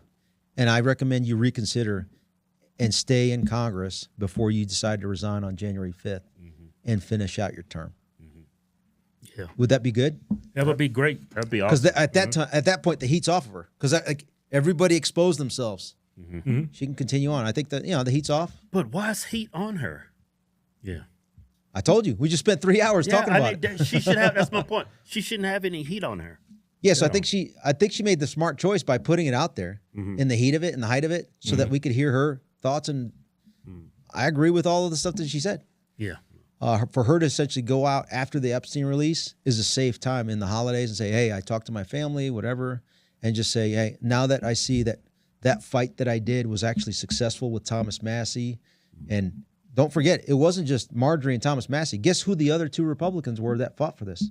Rand Paul? Lauren Boebert. Right. She didn't publicly do it and wasn't at the press conference. Right. She was called in the Situation Room to be convinced out of it. She stood her ground. Lauren Boebert. Yeah. So hats off to you, Lauren Boebert. Another person, Nancy Mace. She was the other four. So you got three women. Thomas Massie. They held their ground. And once the White House saw that there was no way to stop this from happening, that's when they said, Trump, you got to come out and say, oh, every Republican support it. You already lost, dude. Right. You already forced into it. But we see that. And it's we all see that. Yeah, we see it, but people, it's that clan of sycophants he has that don't realize what the fuck's going on. Yeah, influencers and stuff, they'll never say it. Yeah. I think they know. Yeah. They just won't say it. Yeah. Republican cucks. And so, come on, I want you to say some more names, bigger accounts. Come on. You're bigger than me, so I guess I can punch up. I'm undefeated. I mean, what's that guy that? It's like 2, 3. What's that account that shits all over everybody? What do he look like? What is it? Cat turd? Oh, he's the biggest sycophant out there. That dude's probably sitting on a fucking Trump fucking dildo right now, riding that bitch. Fucking stroking off, got a big Trump dick in his ass. Damn. He has absolutely no opinions of his own. Nope. It's just an echo chamber. Just fucking woke. Fuckers going, awoke. Fuck. Even got a little blonde wig on the dildo. Got his little swoosh hair. Awoke the sleeping giant over here. Damn. Yeah, man. I can't stand people like that. Keep going. Yeah. Keep going. Can't stand it. The shit pussy. Shit pussy. The other ones I have. The other ones I have, shit pussy. They just don't want to rock the boat. They just there to make some money, you know. And it's only a handful of us. So who else? I mean, on YouTube, because you're in there. You're in the mix. Because I'm not on CommieTube or all these. I only do the free speech stuff, right? Yeah. I don't do the shit tube or the shit talk, right? You on shit talk? Well, no, we got banned on there. Okay. Okay, I got respect for you then. Yeah. I got banned 3 times on there. Okay. Respect. I was like, shit. I can't talk about shit nothing. What about IG? You on I? I'm on IG. Insta garbage? I'm losing my monetization there like every other day on there. Well, this ain't gonna help. This ain't gonna help. Yeah. But so far, for the most part, since Trump took office, I did see 360 in Facebook. Yeah, I think you know what that was when Dana White yeah is now on the board of Facebook. Oh shit, really? So Dana, if you're listening in, have I got an offer for you? I salute you. Check this out. Thank you. Just like Elon Musk has all the direct messages and geotag location data to have blackmail on all the people that I need in order to be the Speaker of the House. Right. Yeah. You have everybody's instant messages on WhatsApp, Facebook, and Instagram. If you want me to be the Speaker of the House, I need all that blackmail. So I can control 218 members of Congress so we can doge the fuck out of this government. Right. So Dana White, give me a call. You want to get a hold of me? Get a hold of Joe Rogan. Yeah. Because he's following me on Twitter. Joe Rogan? Unlike Dan Bongino. Bam! Hey, what do you think about Trump's comments on the HB1 visas? Oh, man, you got to go into policy shit. No, I know. What do I think about it? Yeah. It comes down to do you want to be the president of U.S. citizens and put American citizens' rights, values, and respect them first? Or do you want to make money hand over fist, shit on Americans while benefiting non-U.S. citizens? He's got enough money, So what do you say? He's still thinking about them dildos over there. I think he said we don't have the. What did he say? We don't have the talent. There's never going to be a country like what we have right now. There it is, right there. Republicans have to talk about it. Look. And does that mean the H-1B visa thing will not be a big priority No, for your I'm gonna put on administration? faux If you news. want to raise wages for American workers, you can't flood the country with tens of thousands or hundreds of thousands I agree, of foreign but workers. You also do have to bring in talent. When Well, we a have country plenty of talented no, people no, here. You don't. No, you don't. We don't have talented people here? No, you don't have. You don't have certain talents, and people have to learn. You can't take people off an unemployment line and say, I'm going to put you into a factory where we're going to make missiles, or I'm going to put How did we ever do it before? Well, When you and I were I'll give you growing an up. example. In Georgia, they raided because they wanted illegal immigrants out. They had people from South Korea. Yeah, I understand that as a learning curve, but okay, you bring these people in to train Americans and certify those Americans. You don't just bring foreigners in and they work in the United States. I didn't agree with that. Yeah, it's very insulting to Americans. Yeah. And then before that, it's not America first. It isn't. And then on top of that, I can understand why So you now we doge got people. We're in line. Yeah. You got, according to you guys, Israel. Now you got China. Who else? India. South Korea. What are we, 193rd on the list? America 193rd, baby. Yeah, that's the new slogan. America 193rd. Because there's only, Right. No, because remember, some people recognize the Holy See and Palestine as a country. So America 195th. Right. Yeah, baby. Right. It's offensive to say America last. We'll just call it America 195th. Yeah. Don't sound so bad. Yeah. America 193rd. 195, baby.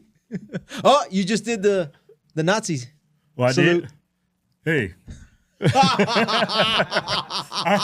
did I do? Hey, I did this. I did the Black Power fist. Yeah, BLM. I didn't do the Hitler. BLM. Yeah, I did the BLM thing. Did you say you got to catch a flight? Yeah, eventually. I'll just change it. Okay. Yeah. You will miss your flight? If we still grind, I'll keep grinding. Yeah. Yeah. You're starting to wake up. All this talk about dildos and lube. You know what I found alarming is like when they was doging 3 hours? people. Yeah, it's 3 fucking hours. Yeah, that's cool. Yeah. No, what's your longest one? We got to go long. I want it to be the longest one. You're the longest one. I think David Duke, that fucker. David Duke. Talk to me about that one. I saw a part of it. That fucker wouldn't shut up, man. He's worse than me. Oh, dude, it's like we're not even here, and he's just talking to himself. I was That's trying some good to situational I was trying to awareness. prepare for him but he's like the most banned man in America, so I couldn't really. You prepare can't for find him. anything. You can't find anything. So, are you going to go on Nick's show now? No? I'll be honored to Fuentes? go on next show. Yeah. Yeah? You guys going on? He has invited me. Okay. Probably because of my skin color. I don't know. Well, you should. I mean, you offered him grace by having him on your show. Yeah, we was probably the first person to have him on. Really? Yeah. Mm-hmm. Before Patrick David? Before everybody. Before anybody. Nick was Before on Tucker. our show. Before Yeah, I Tucker, think- before everybody. He No, was it's on our because show. when you do that, you know the dynamic. Yeah. Now people feel more comfortable because like you kind of open it up because you got balls, thing. right? I got balls. You're Got- not cucks. Got huge balls. Huge. Oh, your name's Huge? Huge. Kevin. Are we related? Huge Hodge. Huh? Huge balls, Hodge. Hodge balls. Man, this has been a damn good show. Damn, you trying to wrap it up, huh? Damn good show. Yeah. You haven't done any of the. Yeah. Hey, we trying to go to sleep. Hey, where can everybody find you? Yeah. Shit, in Northern Virginia. You can only communicate. I'm like what's his name? David Duke. Yeah. You can't. I'm nowhere. You just got to come see me face to face. Oh. No. If you You're want, a robo, right? in order to provide fuel to the people that hate me, I got to do the grift thing, right? Yeah. So you can go ahead and follow me on Substack. Substack. But you can only subscribe. You got to pay to play. Oh, okay. Oh, yeah. So I'm on Substack, Ivan Raiklin. I'm on X, Ivan Raiklin, spelled Raiklin. I'm on Rumble. I got a couple of interviews coming up that'll be interesting. Yeah. Stay tuned. Would you come on YouTube? Why? Fuck them. Fuck YouTube. It's a good platform. It's next to Facebook. It's the second best, I think. Yeah, but they're the ones that enabled our demise the last 4 or 5 years. I'm here to punish people. Yeah. I'm not here to make friends. Yeah. Okay? Yeah. I'm here You to just punish gotta- motherfuckers that were involved in the fucking COVID op. All you gotta do is speak in code. Everybody know what you're saying. All right. The safe and effective. Yeah. That's good. Yeah. Yeah. I'm getting the hang of it. Right. Fuck you.